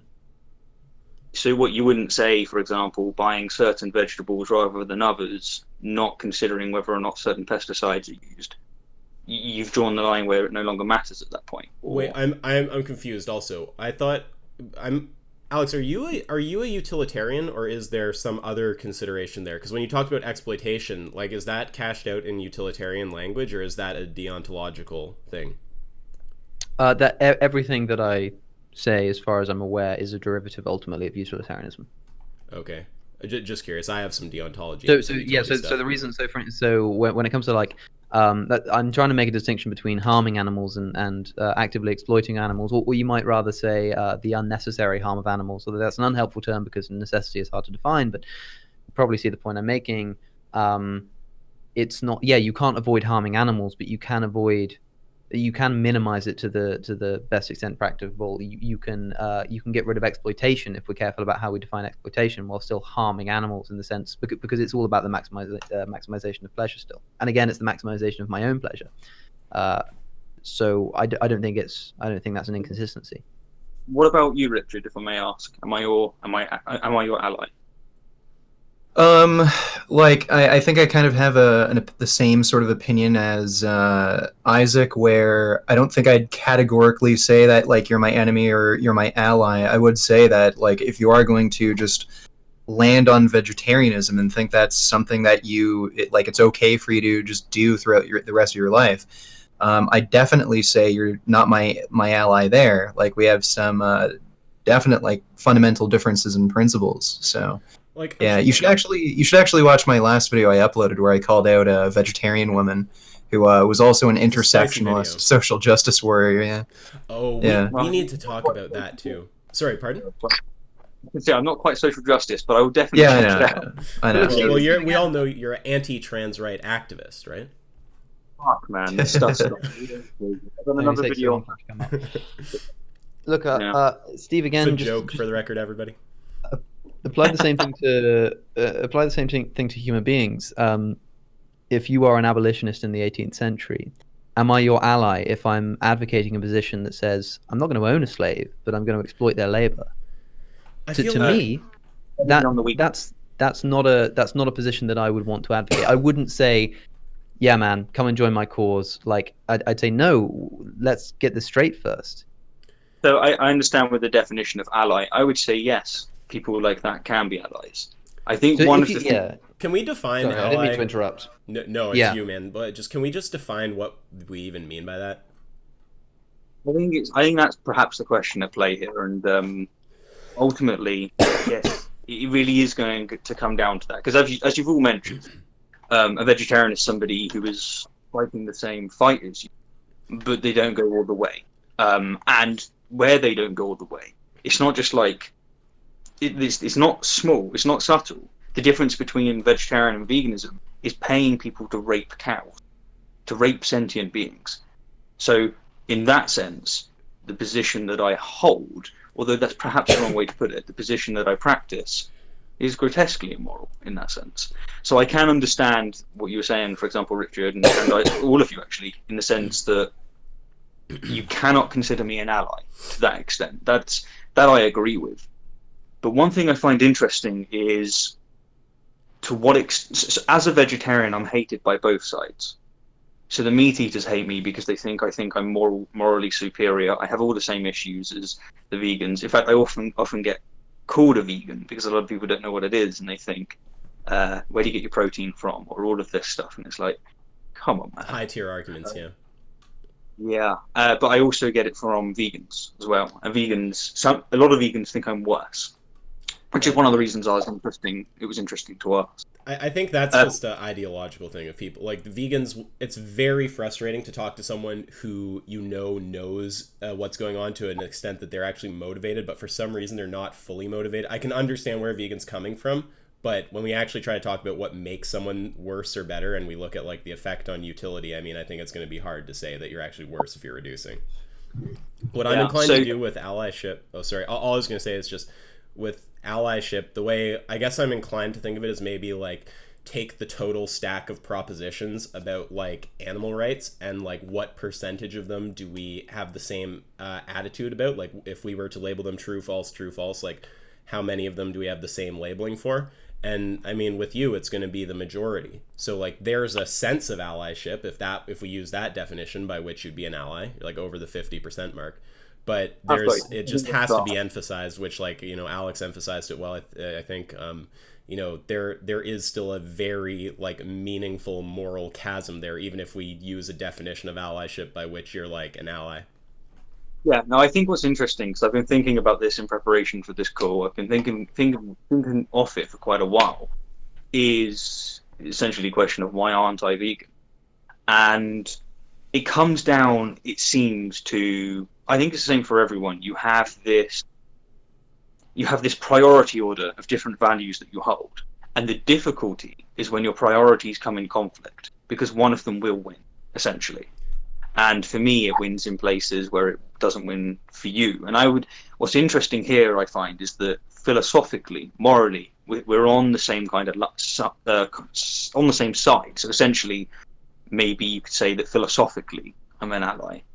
I do see an argument of practicality towards getting people towards vegetarianism, because I think it's probably going to be easier to push them from there towards the vegan situation. I think there may be a practical argument, if you will, than a moral one.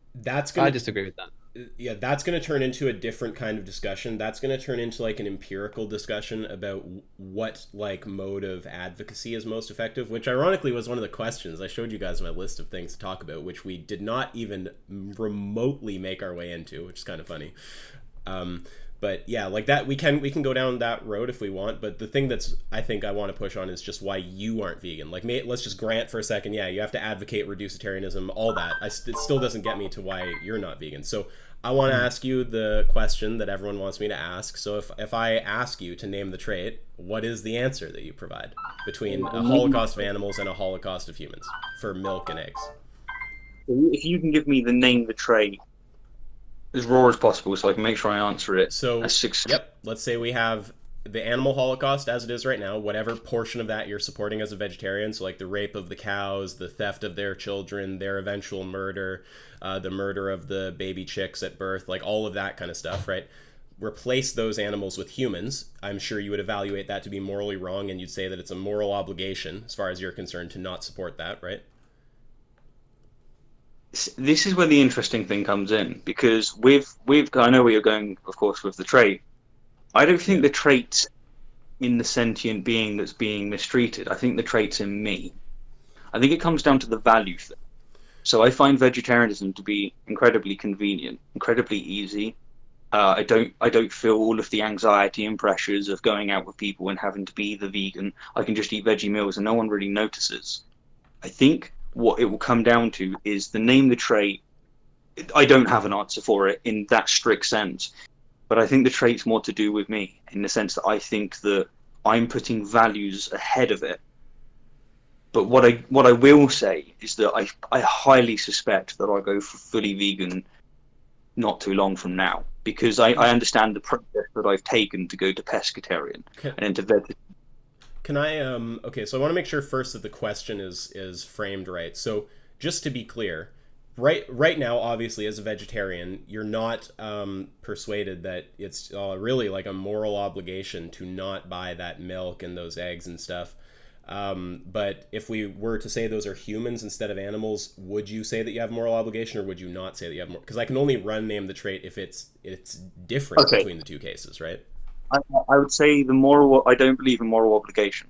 All I mean by an obligation is you would feel personally compelled to do it. It doesn't have anything to do with moral realism. Just like you know how you feel compelled not to murder a person. Like that's just something you have a very strong moral attitude about. We're talking about like that degree of conviction. That's just what I mean by obligation. That kind of strong conviction. So I think there's two traits, one of which is in me, but one is actually on the human. Sorry, before you answer, sorry, I don't mean to be pedantic, but just before we get to naming the traits, do you actually have different attitudes about those two situations? So if we have all the chicks and the cows and all that being killed, and then we replace them with humans, are we getting different attitudes on those two things? Like this one is acceptable, this one is not acceptable? I wouldn't say either of them's acceptable, but I would say that they're not the same. I guess you could sufficiently unacceptable to not support. Then you'd say one is sufficiently unacceptable that I can't support it, the other isn't, or would you say you'd actually buy the products if it was like human breast milk from like raped women or something?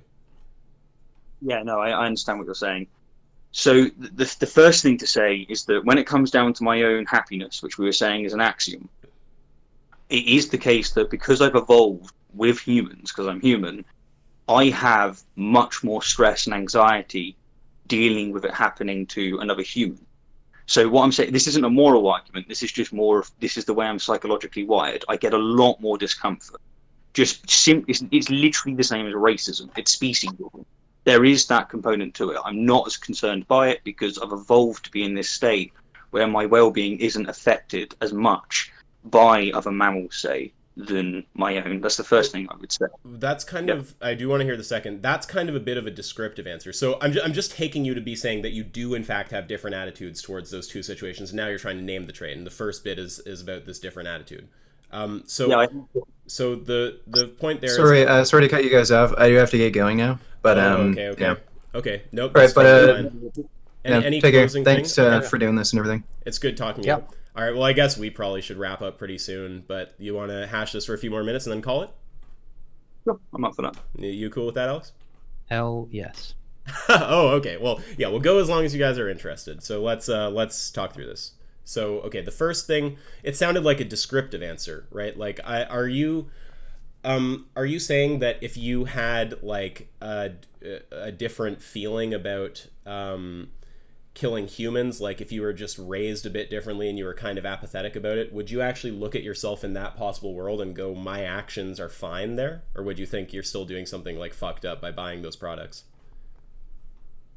I think there's a little, like, because I think the name the trait argument is really strong, but the language of seeing it as a dichotomy between being fine and being not fine, or being with it being immoral and moral, isn't actually helpful. I think it's just better to say that there is some line where I've crossed it to say that it's okay to do with these mammals, but I haven't crossed it for these. And the interesting question, what is that? Right. Because I don't think it's fine in any case. To be clear, I'm running name the trait not on the notion that one is moral and one is immoral. I'm running it on the notion that both are immoral, but one is sufficiently immoral that you wouldn't support it. The other isn't sufficiently immoral that you wouldn't support it. So I'm just trying to find out what accounts for that difference. So it's not trying to account for a difference between moral and immoral. It's between so immoral that you wouldn't support it and not so immoral that you wouldn't support it. Sure. So I'm trying to answer it in the best way in which, cause I don't want to sound like I'm avoiding at all, or like I don't think you're conflating avoiding it. I'm just saying, you said you had a two-part answer, and I'm just pushing on the first part, because you said the first part is just you've been kind of like raised in this culture and stuff. I can see, sorry, it's because of Discord. Can you say again? Yeah, no, it's not the culture part. It's the, if we're talking about the axiom that we were talking about, and I'm not like trying to digress here, it's extremely relevant, and that is that I want my own pleasure.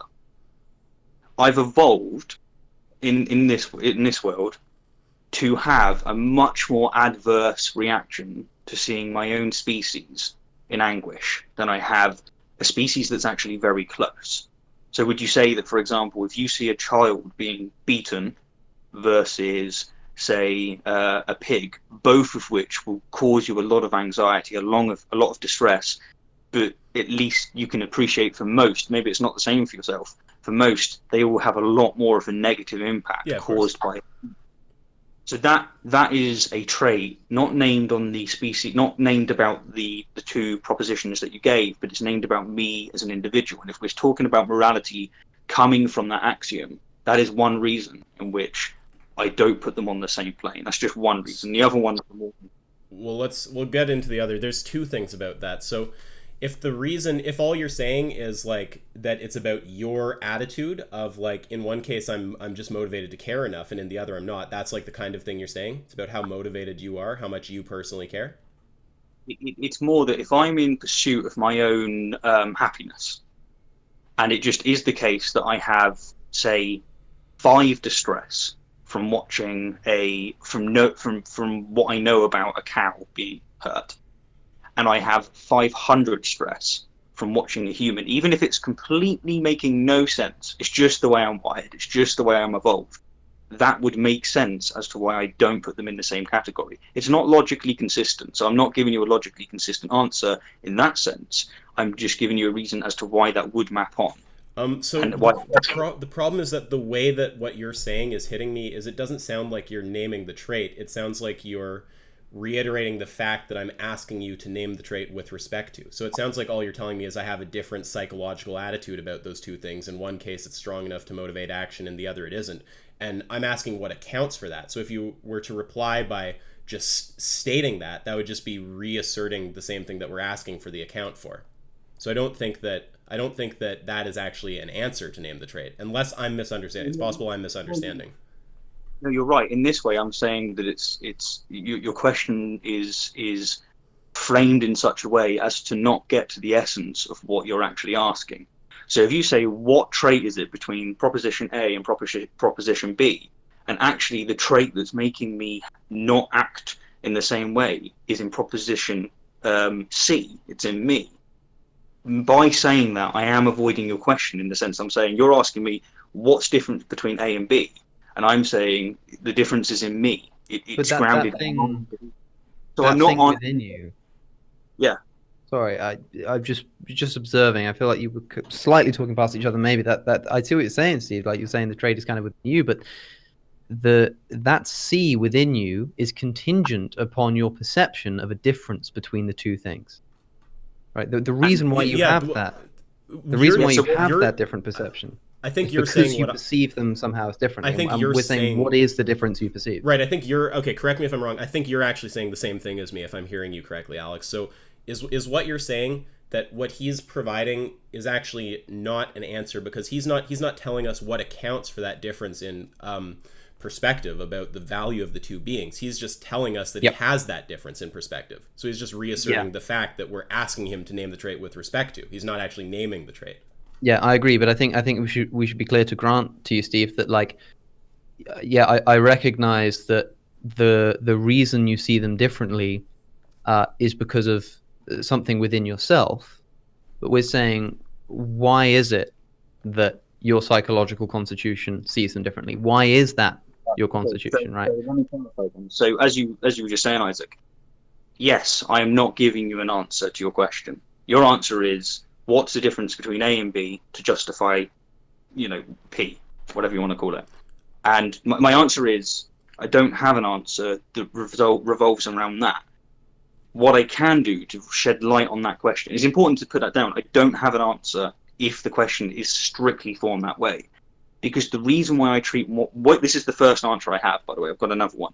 But the first reason that I see them as different, or the traits, if you will, it comes down to, I'm an evolved organism, and I've evolved in such a way as to have an unjustified, it's not logical, it's not justified, I just have much more anxiety and pain caused to me if I view or know that I'm hurting my own kind, than if I view and know that I'm hurting another mammal, or even an insect, if you want to go further. It's not logical in the sense, it's just, that is just my axiom. I get a lot more pain out of that and a lot less pain out of that. But why? Why is that the case? Not why is that justified? We're not asking you to justify that. We're just asking, why is that the case? Yeah, try to think of it like this. Try to think of it like, what would you have to change about the human for the reaction to become the same as the kind of reaction you're having with the animal? So what I would say, just to start with Alex's situation, is I assume that you grant well, I know that you grant we're an evolved species. Yep. Okay. So I deny evolution. We are the result of basically, natural selection, pressuring towards certain things, and we're not born with a blank slate. So, for example, if you test most people and you want to see whether or not they're racist, almost everyone is racist to an extent. And actually, what we do as a culture is teach ourselves not to have that disposition, because it's a bad disposition to have, right? As we all agree, in any meaningful sense. I really don't want to interrupt you, but I think this might help clarify. So the answer to Isaac's question in the context of racism would be, well, the reason why I see white people and black people differently is because they have a different skin color, and because my brain perceives the people who are not the same skin color as me as more evolutionary distant to me. And that wouldn't be a justification. It's just that is an explanation of why I see them differently. Okay, so if you was to say that there was two people from different races, one of which was very similar to mine, and they were both in pain, I think it's not unreasonable. In fact, it probably is the case that I would have more of a negative feeling by seeing someone from my own race be hurt. It's just humans are innately racist. We are innately species. Can we change this to gender for the clickbait? Yeah, sure. Yeah, we can go. No, yeah, that's true, right? But so what we're getting at is and the answer is fairly simple when it comes to human beings, because you could say, like, the reason why the reason why you treat them differently is because of a trait within yourself, which is that you perceive them differently. But the reason you perceive them differently is because of something that is an actual difference between these two entities. Maybe it's a language. What you want to do is It's that I have an objectively more adverse effect from seeing those things or hearing about these things when it is a member of my own species. Yeah, That but is why is that the is, case? yeah. Why is that the case? We've evolved this way. So If you're yeah. looking for a logical reason, a consistent reason, there isn't one. I'm not proposing that there is. You look for an explanation. That's the explanation. Okay, We're not asking you to the problem is, okay, so here, maybe if I phrase it like this, what would have to change about the human for them to fall into that category where you'd perceive them with the same kind of moral worth as the animal? Okay, so perhaps we can put it this. I think. Okay, so that could happen if I wasn't human, in the sense of I didn't evolve, or if we wasn't a social species, that would probably nearly do it. So what would have to change about me? Like you're staying the same. What would have to change about me, my physical or mental characteristics, for it to just be a psychological fact that you class me in a separate the same Yeah, and Alex put it perfectly there, actually. He hit on the vital problem about how we're talking past each other here. So we're holding your attitude constant, and we're modifying the human more and more towards the animal and asking what has to change for it to have the same moral consideration. We're not holding those beings constant. We're not holding them constant and then changing your attitude and asking how your attitude would have to change for you to value them the same. No, your attitude is the same. What has to change about the human for it to fall in that same category as the animal? And to be clear, I'm not asking for a justification. I'm not asking you to justify the difference. I'm just saying what would have to change about me for you to just beyond your control, you would just begin to see me as part of that other category. Yeah. Okay. Just like propositions like this, Alex is a man, or like Alex has like this level of intelligence or something. Just like or Alex which is propositions. Something like that. Yeah, or Alex is okay. Yeah. It would have to be that I hadn't evolved to have that predisposition. I know that you're not allowed that. You're not allowed. We're holding you constant. You have evolved as such as you are. What changes about me? Let me give you an example. If I right now metamorphized into a pig, as in with the memories of a pig or let's say rather a chicken. If I just metamorphized into a chicken right now and had no memories of my past self, then you would say, you holding completely constant, your evolution hasn't changed. You would say that change has caused me to now categorize you differently, right? And I don't know about categorize him. Sorry, I don't know about. You said it in the reverse order by accent. Talking about how you would classify him. You would basically become a chicken, and I don't know that you've become a chicken. Yeah, like, if you perceived him just like any other chicken, you don't know like he used to be Alex or something like this. You would just Then you'd categorize me with the animal. So what we're looking for is the minimal. What's kind of the minimal difference have to occur for that to be the case? Right. Like so maybe I'm not a chicken. Maybe I'm like a half chicken, half chimpanzee or something. Like what would have to happen to me? Like let's take it stage by stage. Like I'm about to turn into a chicken. So you come across me at different stages. Stage 1, my arms have disappeared. Right, you'd probably still think that I'm in the category that you put me in right now.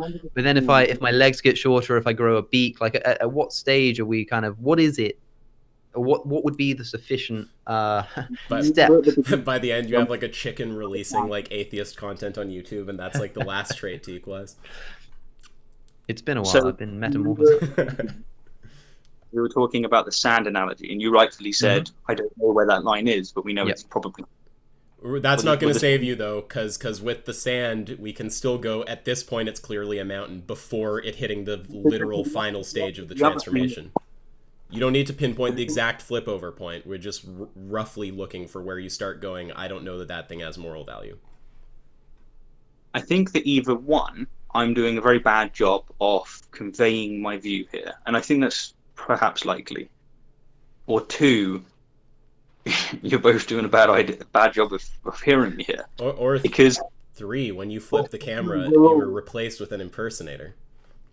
yeah, or 3, we're all messing up, and there's someone in the comments. Yeah, no. So I'm trying to find the best way to put it. With it being the propositions of what has to change with the human in order for them to fall into the same moral category, Yes. it is the way in which I No. have. You're doing it. You don't like the answer. But I think the question's malformed. Maybe that's my answer for it. No, I think that it's funny. It's funny to us because we're obviously not looking at this the same way. But I think we can clear this up. So let's try a bit more and see if we can do it.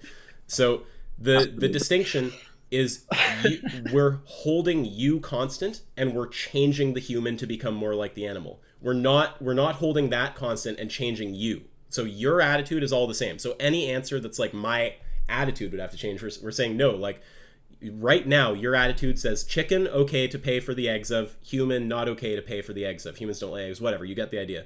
We're just asking, we know if we change all of Alex's properties to match the chicken, you evaluate him as a chicken, right? But presumably I don't know that he's been transformed into a chicken. Yeah, that's like, critical. Sure, yeah. I understand if there's a chicken who used to be Alex, you would respect it and stuff. Yeah, so, but the point is, I mean, and the point is, at some point in that process, as you start changing Alex towards a chicken, you're gonna the value is gonna drop off, and you're gonna go, I don't think it's the case that thing is deserving of like this kind of moral consideration that I was giving Alex initially, and I think it would be okay to like fund, you know, the murder of that kind of being.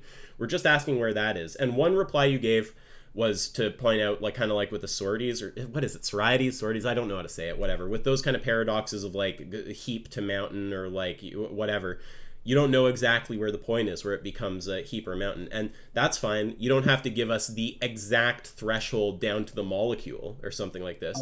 Just point to an area where it starts becoming clear to you, you know, the smallest set of criteria you can think of changing, kind of like what Alex said, the minimal amount of changes we have to make before we reach a being whose eggs it's fine to buy, whose murder it's fine to support, etc. And again, just keep in mind, like, this is all we're doing. There's a bunch of propositions about the animal, a bunch of propositions about the human. All we're doing is we're going down the list of propositions, and anywhere where the human list differs from the animal list, we're just changing that proposition to match the animal. We're just asking, what is the minimal set of propositions that have to change for that being to be okay to pay for farming of? I am 99% certain I understand exactly what you're saying, but my answer will be, the proposition is not in any of those groups. It is in me. Well, I know that. I know that it seems. No. Wait, I can show you why that's a problem. I can, if we were to change all of the propositions about Alex to the propositions about the chicken, it would be fine to kill the being, right? That means we know that it's contained in that set of propositions, because if we change it to that whole set of propositions, it's fine now. So no, because you're asking me a question, right? Wait. Once I do want to hear you clarify. Just this has to come across though, because this is like a vital point. The set of sufficient conditions for you to be fine murdering Alex. All right, if we have Alex, we have a chicken, and we say what propositions have to change from Alex to match the chicken for it to be fine to murder Alex. It has to be contained in this total set of propositions, because if we change all of his propositions to that set of propositions, it's fine to murder him. So it can't be that it's some exterior proposition. It has to come from that set. Okay, yeah, no, I understand what you're saying. Yes, that it can be framed that way, and perhaps it's better to frame it that way. I don't know exactly what the proposition is, but what I do know is that I have an illogical. It's not logical at all. I have an illogical, and I don't know if I can answer your question correctly, and it may be that either one, I'm being obtuse. I don't think you're being obtuse. I'm not getting that vibe at all. It would be interesting to see what people think. I'm wondering whether or not people can understand that I'm saying that it's a bit like saying, maybe an analogy would work. If I said, it's kind. Try to use the Sasquatch if you can. Yeah, exactly. Well, can I offer like a perhaps? Let me just try colours. Yeah. Maybe it may not work, but it may get us to the point where you at least understand my perception. If we have blue and we have red, and let's just say that you're okay with beating the shit out of red, but you don't want to beat up blue. And I used to say to you, what has to change between these two things in order for you to beat up the other? You necessarily have to invoke your feelings towards those colours. It's something to do with you. It's not something to do with them. No, because the thing that to do with me, Yeah. the thing that about me that sees them as different is my perception of a difference between them. Like the thing that, like, my different brain state towards A and B depends on my perceiving a difference externally between A and B. Do you see what I'm saying? Like, even kind of granting the idea that the trait that makes you see a chicken and a human as different lies within you. That thing within you is a perception of a difference within the traits of the animal and the human. Maybe this is a good way to put it. You were saying earlier on, I think both of you, that you personally feel more anguish and more anxiety and more difficult and distress in seeing a little child, human child, being abused than you do, say, a little grasshopper being abused. I do. Is that Do you? correct? Yeah. Yeah. Okay, we both do. Why? Why? Like, yeah, I mean, are you trying to ask me to name the trait? Are you asking what would have to change about the one, or are you just asking for like a descriptive account? Like, are you... Actually, yeah, this is a good example. Let's just take the analogous question to put it to Isaac. Like, what would have to change about the human for you to categorize them in the same category as the grasshopper? And what is this with respect to? Is it with like by categorize them in the same category? Like, what do we mean? Because with name the trait, it's usually like, what would have to change about this for this to be the case for them? Like, it's okay to murder them, and that's the category we're trying to like put them in. So like, what do we mean by the same category? That it. Okay, well, we should probably find an actual example. Like, do you think it's okay to like hitting a grasshopper with your car versus hitting a human with a car? There's some kind of like, one should like potentially send you to jail or something like this. You can pick a better one. You want a better one? You can pick a better one. That's going to get tricky. I don't think that's going to help. I don't think that's going to be as analogous. It's like it's just going to be things like their size, the fact that it's like unavoidable, and that like we need transport to raise utility, and it's just going to be like a ton of like, if you start asking about what the differences are there, it's just going to be all these things about how let's say it's morally acceptable for an ambulance driver to crush it on its way to picking up a person who's in need in an emergency, right? I think that we would say that if an ambulance is driving down the road and a grasshopper's in the road and it's going to pick someone up, it's probably okay to run over the grasshopper if you're in an emergency, rather than try and kind of stop and get it out of the way and move around it. But you wouldn't do the same thing for a human child. The ambulance would have to stop. Yeah, so we're asking what changes would have to be made to the child for me to be okay with it. Okay, so we'd have to think about it for a second. So we could talk about, first of all, we could say like how people will be affected by it. We could talk about how easy it is to actually notice the grasshopper or the child on the road. Like, a child is a large object that looks like a human, which would be very hard not to hit. You could talk about the practicality of driving if we were to say that you can't hit objects of a certain size or something, and if driving would even be feasible under those conditions. Yep. And you or just get the social implications of living in a society where we think it's okay to run over human children. Babies.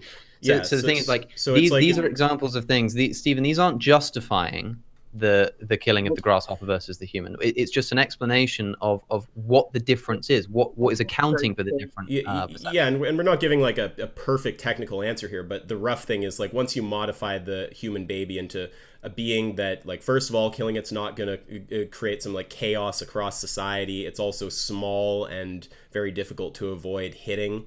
Like, once you modify some set of factors, it's going to be like, okay, that thing is like, it has roughly the same status as the grasshopper. I think I could do what you've very decently done with others, and I could go, okay, so when you hit the child, the body basically dissipates. Does that make it okay? If not, then that traits are completely irrelevant. It's actually another trait that matters, and we could follow it down that route. But what I'm trying to get at here is that there is something in you which isn't rational, it isn't logical, it isn't reasonable, but you just have a much more adverse set of feelings that you incur when you see someone, a member of your own species, suffer in exactly the same way. as a member that's not of your species. Yeah. This is why I'm trying to say the attribute is in me. Alex would have to change in such a way that he no longer has those properties. Wait. He no longer has those properties, and then he would be in the same standard. I don't know what the properties are, but I just do know that I have them. So can I name the tribe? No. Okay, well, Alex, do you want to say something? I mean, I just have to point something out after, so you can go ahead. Oh, go ahead. I haven't got anything. Well, no, I mean, I think that we are going a bit in a circle, and I don't want to bore your brain out, but I do think it's like the same problem keeps happening, because there has to be, within the total set of propositions about the animal in question, there has to be some minimal set that, if changed, would put the human in the category where it's okay to murder them. It has to come from that set of propositions. If not, then you'd be able to equalize all the propositions, and you'd have two beings that are identical, and you'd be saying that this thing, A, is like simultaneously okay to kill and not okay to kill, and it would just turn into a contradiction. So it has to be. Maybe this is it, and maybe this is it. So the human has attributes such as it's anthropic, of course. It shares my DNA. It has pheromones that give me certain effects. It has a face that has an incredible amount of effects on me. Those are the attributes that would have to change. The more it gets away from human, the more it is justified. But it isn't justified morally. It's just justified according to my flawed axiomatic set of beliefs. So you can phrase it that way. But the reason I stress that it's in me is because I do think it's an important thing, but we can do it without it. It's those kind of attributes. Make it less anthropic, and all of a sudden it falls into that category. I don't think either of which, by the way, is okay. I really don't. Well, but human likeness or anthropicness, or like whatever the term is we're gonna use.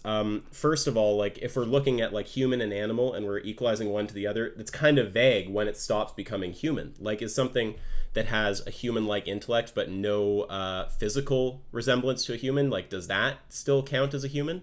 I mean, if it so that, I mean, you don't have to, that's kind of rhetorical, but the point is just that that's almost just like a vague word that's easy to throw up there, like human likeness. And then once we start exploring what it means, it's either going to be such a broad thing that it actually encompasses a bunch of these kind of beings, like, for example, a being that has the physiology of an animal but the mind of a human. It's going to have to be so broad that it includes things like that. Or if it's narrow, it's going to exclude a ton of beings that seem to obviously have value to most people.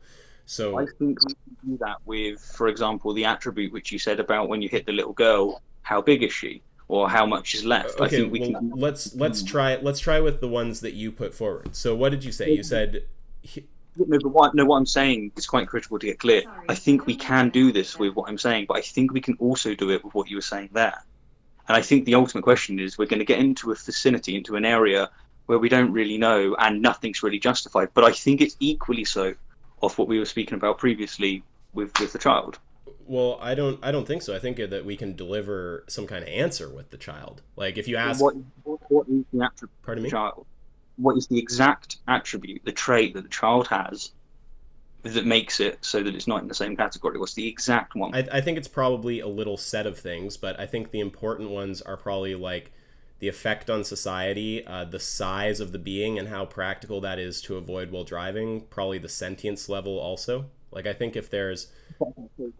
Here's two ways we could do it. If there's a minuscule baby with the intelligence of a grasshopper that, like, unavoidably gets in the way of traffic, and, you know, people don't have the same feelings towards that as a baby, so it won't create the same kind of social chaos. Like, I'm going to say at that point, yeah, like, that thing has the same kind of status as the grasshopper. And can I add, crucially, I think the crucial point for me is to add to that would be that the class of beings that would fall within the category we're talking about cannot communicate with each other and be aware that they're living in a society where it's permissible to be run over.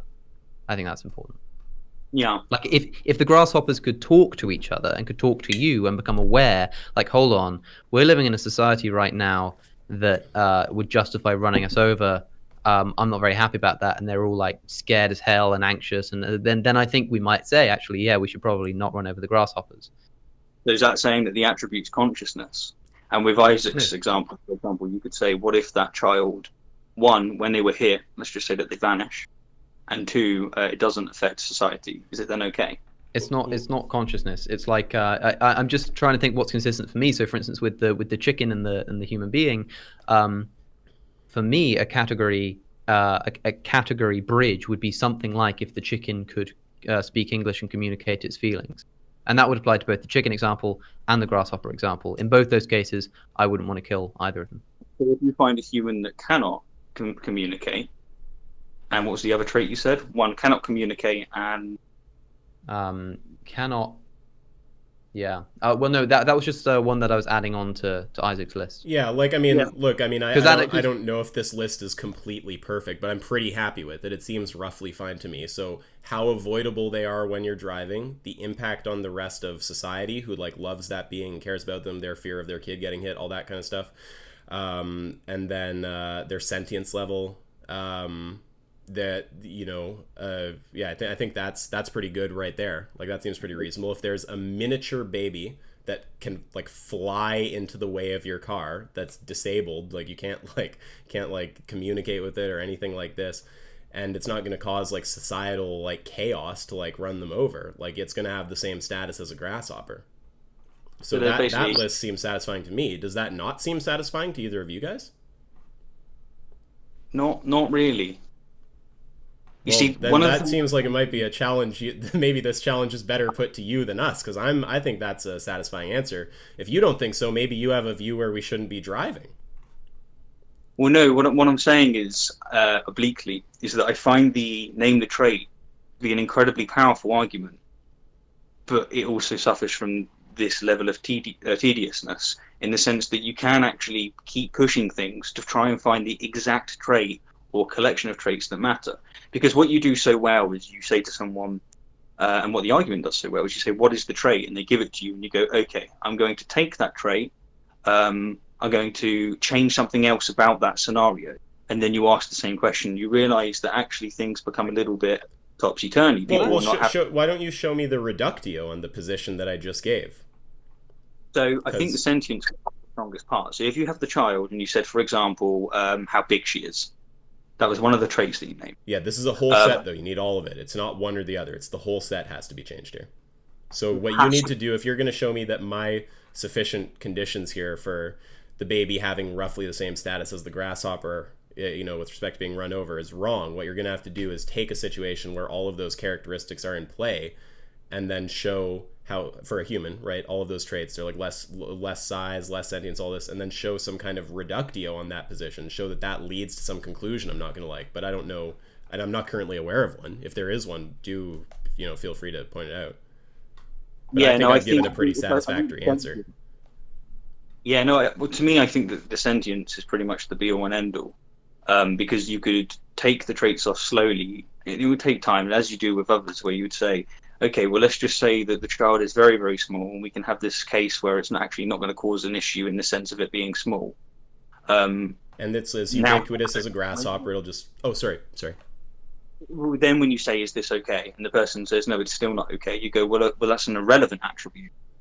And then you can do it with the next one, such as, let's just say that the person gets hit, and we can make it so that the rest of society doesn't psychologically suffer. But Stephen, you're going one by one. I mean, I'm giving you the sufficient conditions here are the whole set altogether. So if you try to show a reductio by just taking one of those properties, applying it to a human, and then say, well, it's not fine to kill a baby that's just smaller. Of course, I agree. It has to have all of the properties. It can't just have that one property. I understand. What I'm trying to say is that I actually don't think that, to your argument, perhaps those attributes are even relevant. That's a way in which to remove each part, because I'm applying the reductio to each attribute. And I understand that you say you take it as a whole, but you apply it to each attribute to show that the attribute is actually irrelevant. I think if we do that enough, it's going to come down to pretty much entirely sentience. Wait, why would you go one by one? That's not attacking the position that I'm putting forward. Like, I don't think that works. I think it kind of is, because you have premises, and it's like you're addressing each premise. Do you have a premise? Let's just see, like, a premise would be the child's of a certain size. I'm first of all addressing that and saying I don't think that actually that attribute is relevant. No, Here's why. it would be if we wrote it as premises, it would come out like you'd write a conjunction. Like it would be a conjunction between a bunch of propositions about the size, the sentience, how ubiquitous they are, and then if the conjunction is true, it's okay to murder them. It's not like if one conjunct is true, it's fine to murder them. Okay, maybe I can give an example here. I don't know how familiar either of you are with the concept of family resemblance. A little, yeah. It's a popular concept in the philosophy of language, but it also applies, for instance, to one of the areas in which it came up for me in my studies was the definition of religion. Religion is a very difficult thing to define, but we could come up with a working definition, and I could say, well, it requires belief in an afterlife. It requires, you might say it requires belief in a god. Obviously, some don't, but whatever your set of definitions is, and I could say these are kind of the sufficient set. And maybe if you took one of those away, it would still be called a religion. And if you put that back and took one away, it would still be called a religion. And you could do that for every single one of them and show that if you took each one of them away, it would still be a religion. But that doesn't mean that if you take them all away, it's still a religion. And in the same sense, yeah, that's perfect analogy. In the exact same sense, if there's a set of traits that makes the difference, you take one of those away and show that it's irrelevant, and you'd still care, and then put it back and take another way and show it's irrelevant, and then put it back and take another one and show that it's irrelevant. But if you do that to them all individually, that doesn't mean you can take them all away as a set and it still be irrelevant. If you see what I mean. I do, but the issue that I see is that when we're talking about definitions, these are just tools, these are just descriptions that we apply to things, and so I think they play by other rules than when we're actually invoking objective things, such as sentience, such as size. But it's just an analogy to the point of like whether taking away, whether if you have a set, each of which is not sufficient in itself, that means that the set can't be sufficient. Yeah, it can certainly be true that it has to be like, if P and Q and R are all true, then it's okay to kill this being. But just saying like, hey, look, if we're saying that a being is fine to kill if P is true, like here's a case where this P is true and this being is obviously not fine to kill. It's like, sure, I agree, but that's not a reductio on the position. You have to find a case where P and Q and R are all true and it looks crazy to kill the being. Yep. Right, so because we can now work with multiple, or I realize like now I can work with multiple attributes. This is also totally unfair. This is two on one right now, so sorry. No, it's totally fine. So when it comes to the attributes of the human, what would have to change for it to fall into that the same grid, the same area as the chicken?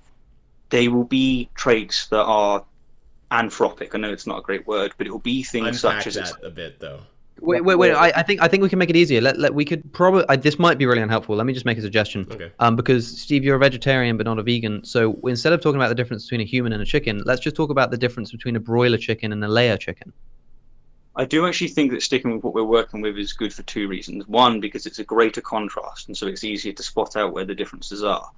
And two, because I'm pretty tired. I will have to go soon. It's a bad time to go as well because it's right in the heat of the moment. So I want to stay for it. That's okay. We actually went way long. We went over an hour longer than we expected. We were just having fun, so I didn't want to stop it. Do you guys want to wrap this up now? We have been going for quite a while. I mean, we can go again at another time. This maybe just be like a really interesting. Sometime I want to have it out with you, Alex, about that. Maybe you're right. Maybe I'm actually wrong. But about that thing with all hyponorms having the same ultimate goal. I have some weirdness with that, but we'll do that another time. Okay, so let's try to wrap this thing. So we have been going for a long time. You said you're tired. I mean, Cosmic maybe just is a robot who never runs out of sleep or energy or whatever. But yeah, go ahead. Sorry. I basically, as you were saying, there's a set of attributes that only together constitute why the child is something that is in a different category or in a certain category compared to the grasshopper. There are a selection of attributes, not all of which I can name because I don't know them. I know that's inconvenient, but I don't. Between, say, a cow and a human. But what I do know is that they are almost certainly to do with being human, and it's not a good reason for it, but those are the attributes for it. So when you just take the two entities on their own, without me as the observer, me as the moral agent, it doesn't. You'll look at them and go, "There's just nothing here which constitutes this madness, this difference in opinion." the reason I keep putting the stress on me, the attributes in me, is it is me that perceives these arbitrary attributes, such as being anthropic, in the sense that a face, for example, is something that we have more. As I was saying earlier on, we have more anxiety, etc., cause distress when we see a human. Those attributes, the reason why we have more of a negative effect, is because of some of the things that make them human. It's the face. So we've evolved not to want to see people in pain. It's not animals in pain. It's those attributes. Once you remove those attributes, once Alex becomes a chicken, he's in the same area for me. Completely. You want the final word, Alex? I'm interested. This might be, if it can have a question mark at the end of it, then maybe. Look, I just. Okay. But you don't have to answer this, and you not answering this because you're tired doesn't indicate your unwillingness to. But I'm just the reason why I bring up the chickens is just to say, okay, let me just grant you that the difference that you see, the reason why you categorize a chicken and a human differently is because one is anthropic and one is not. Okay, fine, let's just grant that. But you're a vegetarian, which means you also have a category difference between a chicken that is born to lay eggs and a chicken that is born to become meat. One's exploitation is okay, one is not. What on earth is the difference between those two? Because to me that just nails it down. That they're so similar that the difference has to be something so minute. It can't be something as grand as like being like human likeness. It has to be something very specific. But because you are okay with the exploitation, or I'd say okay, you do not actively not partake in the exploitation of chickens that just so happen to be born to lay eggs or have been bred to lay eggs, but you do actively not participate in chickens that are actively bred to be killed for meat. What's the difference between those? And it's useful because what he's doing is he's narrowing the pool of propositions that you can draw from to account for the difference, right? So it's like when you have a human and a chicken, there's this massive pool of propositions that differ between them. But if we still have the same attitude difference and we have two beings where the propositions are way closer, like two chickens, then there's only a small pool, like what of different propositions between them. What in there could account for the difference? So I do think it's useful, actually. This attribute is still in you, Stephen, in the sense you're talking about, in the sense that there's something within you that's different. But I'm just interested in what that is. A level of sentience.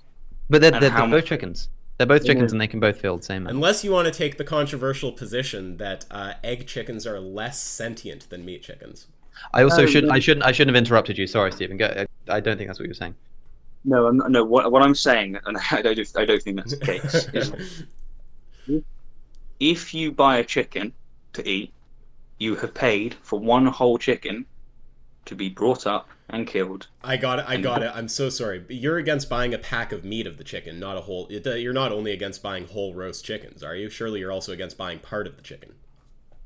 Yeah, no, I am. I'm just using the chicken as an example of the whole entity dies for so much meat. Maybe we could put it that way. When you buy a breast, some chicken breast, or if you buy two chicken breasts, you paid for one chicken to die. They only have two breasts. So far as I know, I'm not a zoologist. That's not the case. They may have bred them to this point where they're producing them. It would be in the interest of the industry. That is more meat. Yeah. Yeah. So when you buy a set of chicken breasts, you've paid for one chicken to have a set amount of suffering and it dies. Yeah.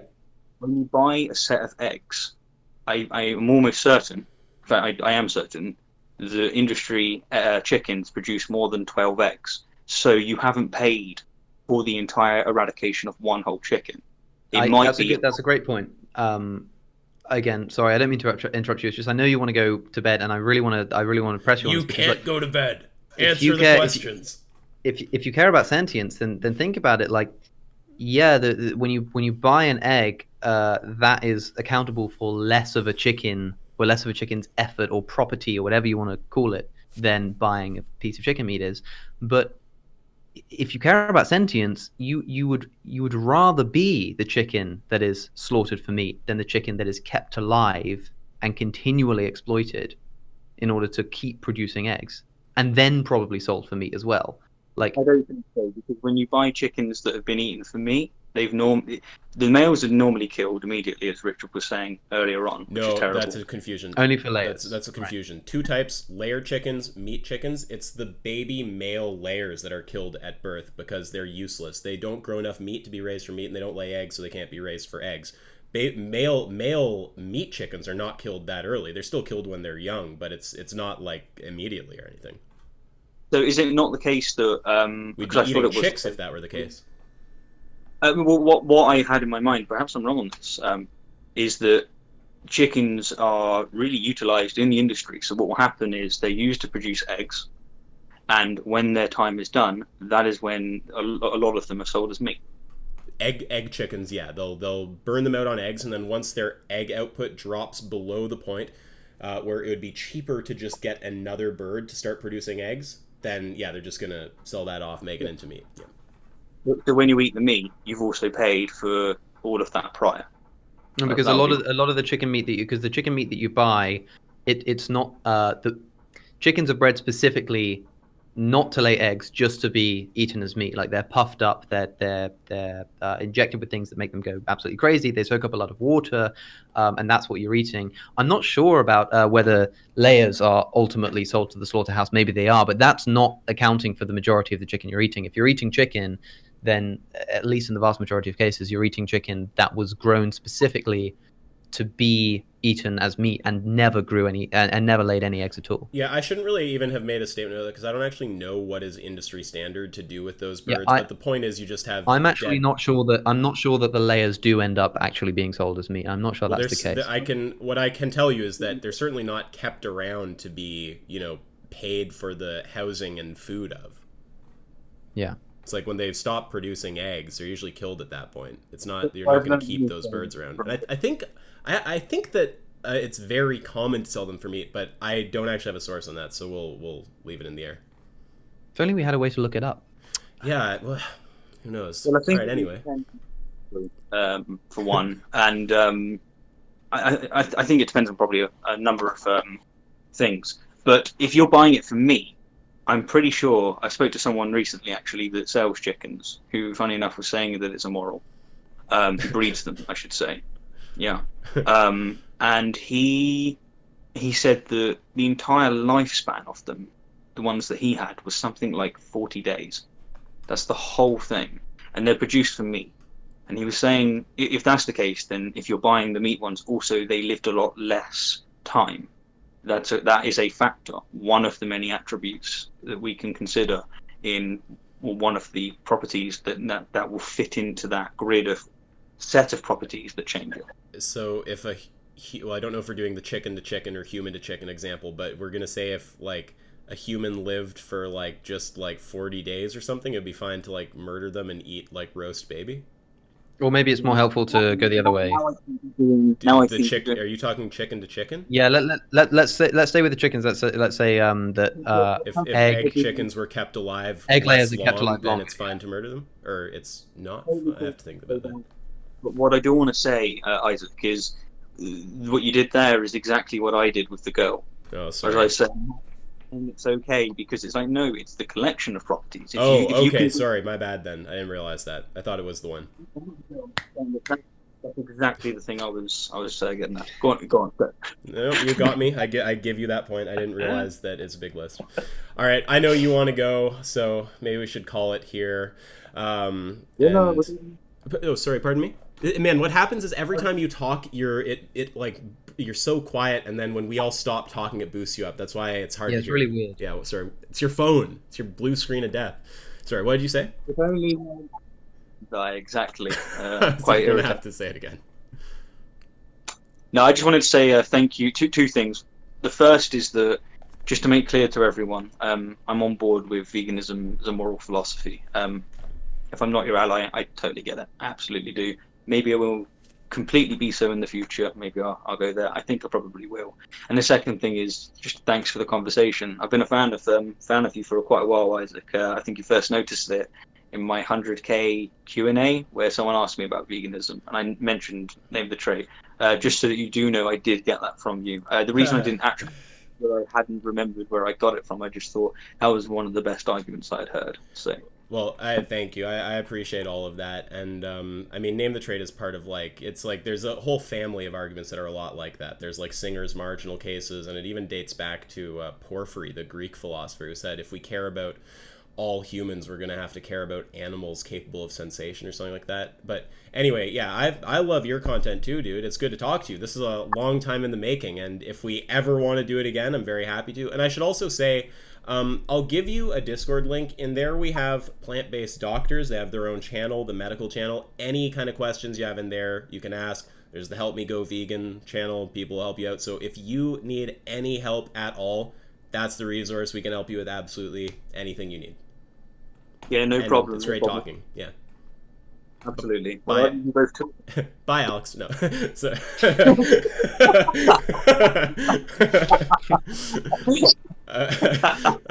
okay. So on that note, and do you want to say anything, Alex? I kind of ruined it for you, but yeah. No, it's fine. You don't Just also want to forget tell it. me about Forget how it. great my content is and how I've been an inspiration. Okay, all right. Good No, stream. it's been fun. I appreciate it. I think we should do it again sometime. Maybe next time, Stephen and I get to choose the time of the broadcast. Maybe. Yes. An idea? Yeah, absolutely. And wait, we let you choose. I gave you guys the options. I said pick some dates. You gave the time was just said in an email. I mean, look, this isn't the place to have the argument. I'm just saying, like, okay, no, we're okay. All right, that's Oh well, hey Richard, you came when we're leaving. Hey, what's up? Well, Richard, Okay. it's nice knowing you. Have a good night. Yeah. hey, Richard, do you want to talk about how good his content is? We're all just going to do it around. Who's?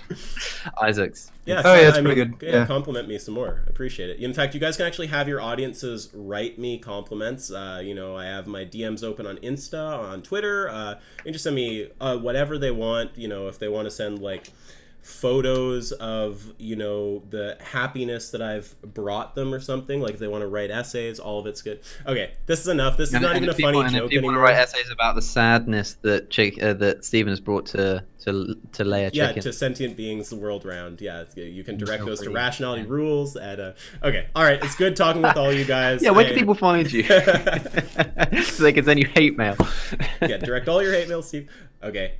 Great talking with all of you guys. I hope that everyone watching enjoyed this. I'll link all the channels down below in case for some reason you're aware of me and not these people. What are you doing with your lives? Go subscribe to them. That's all, and until next time.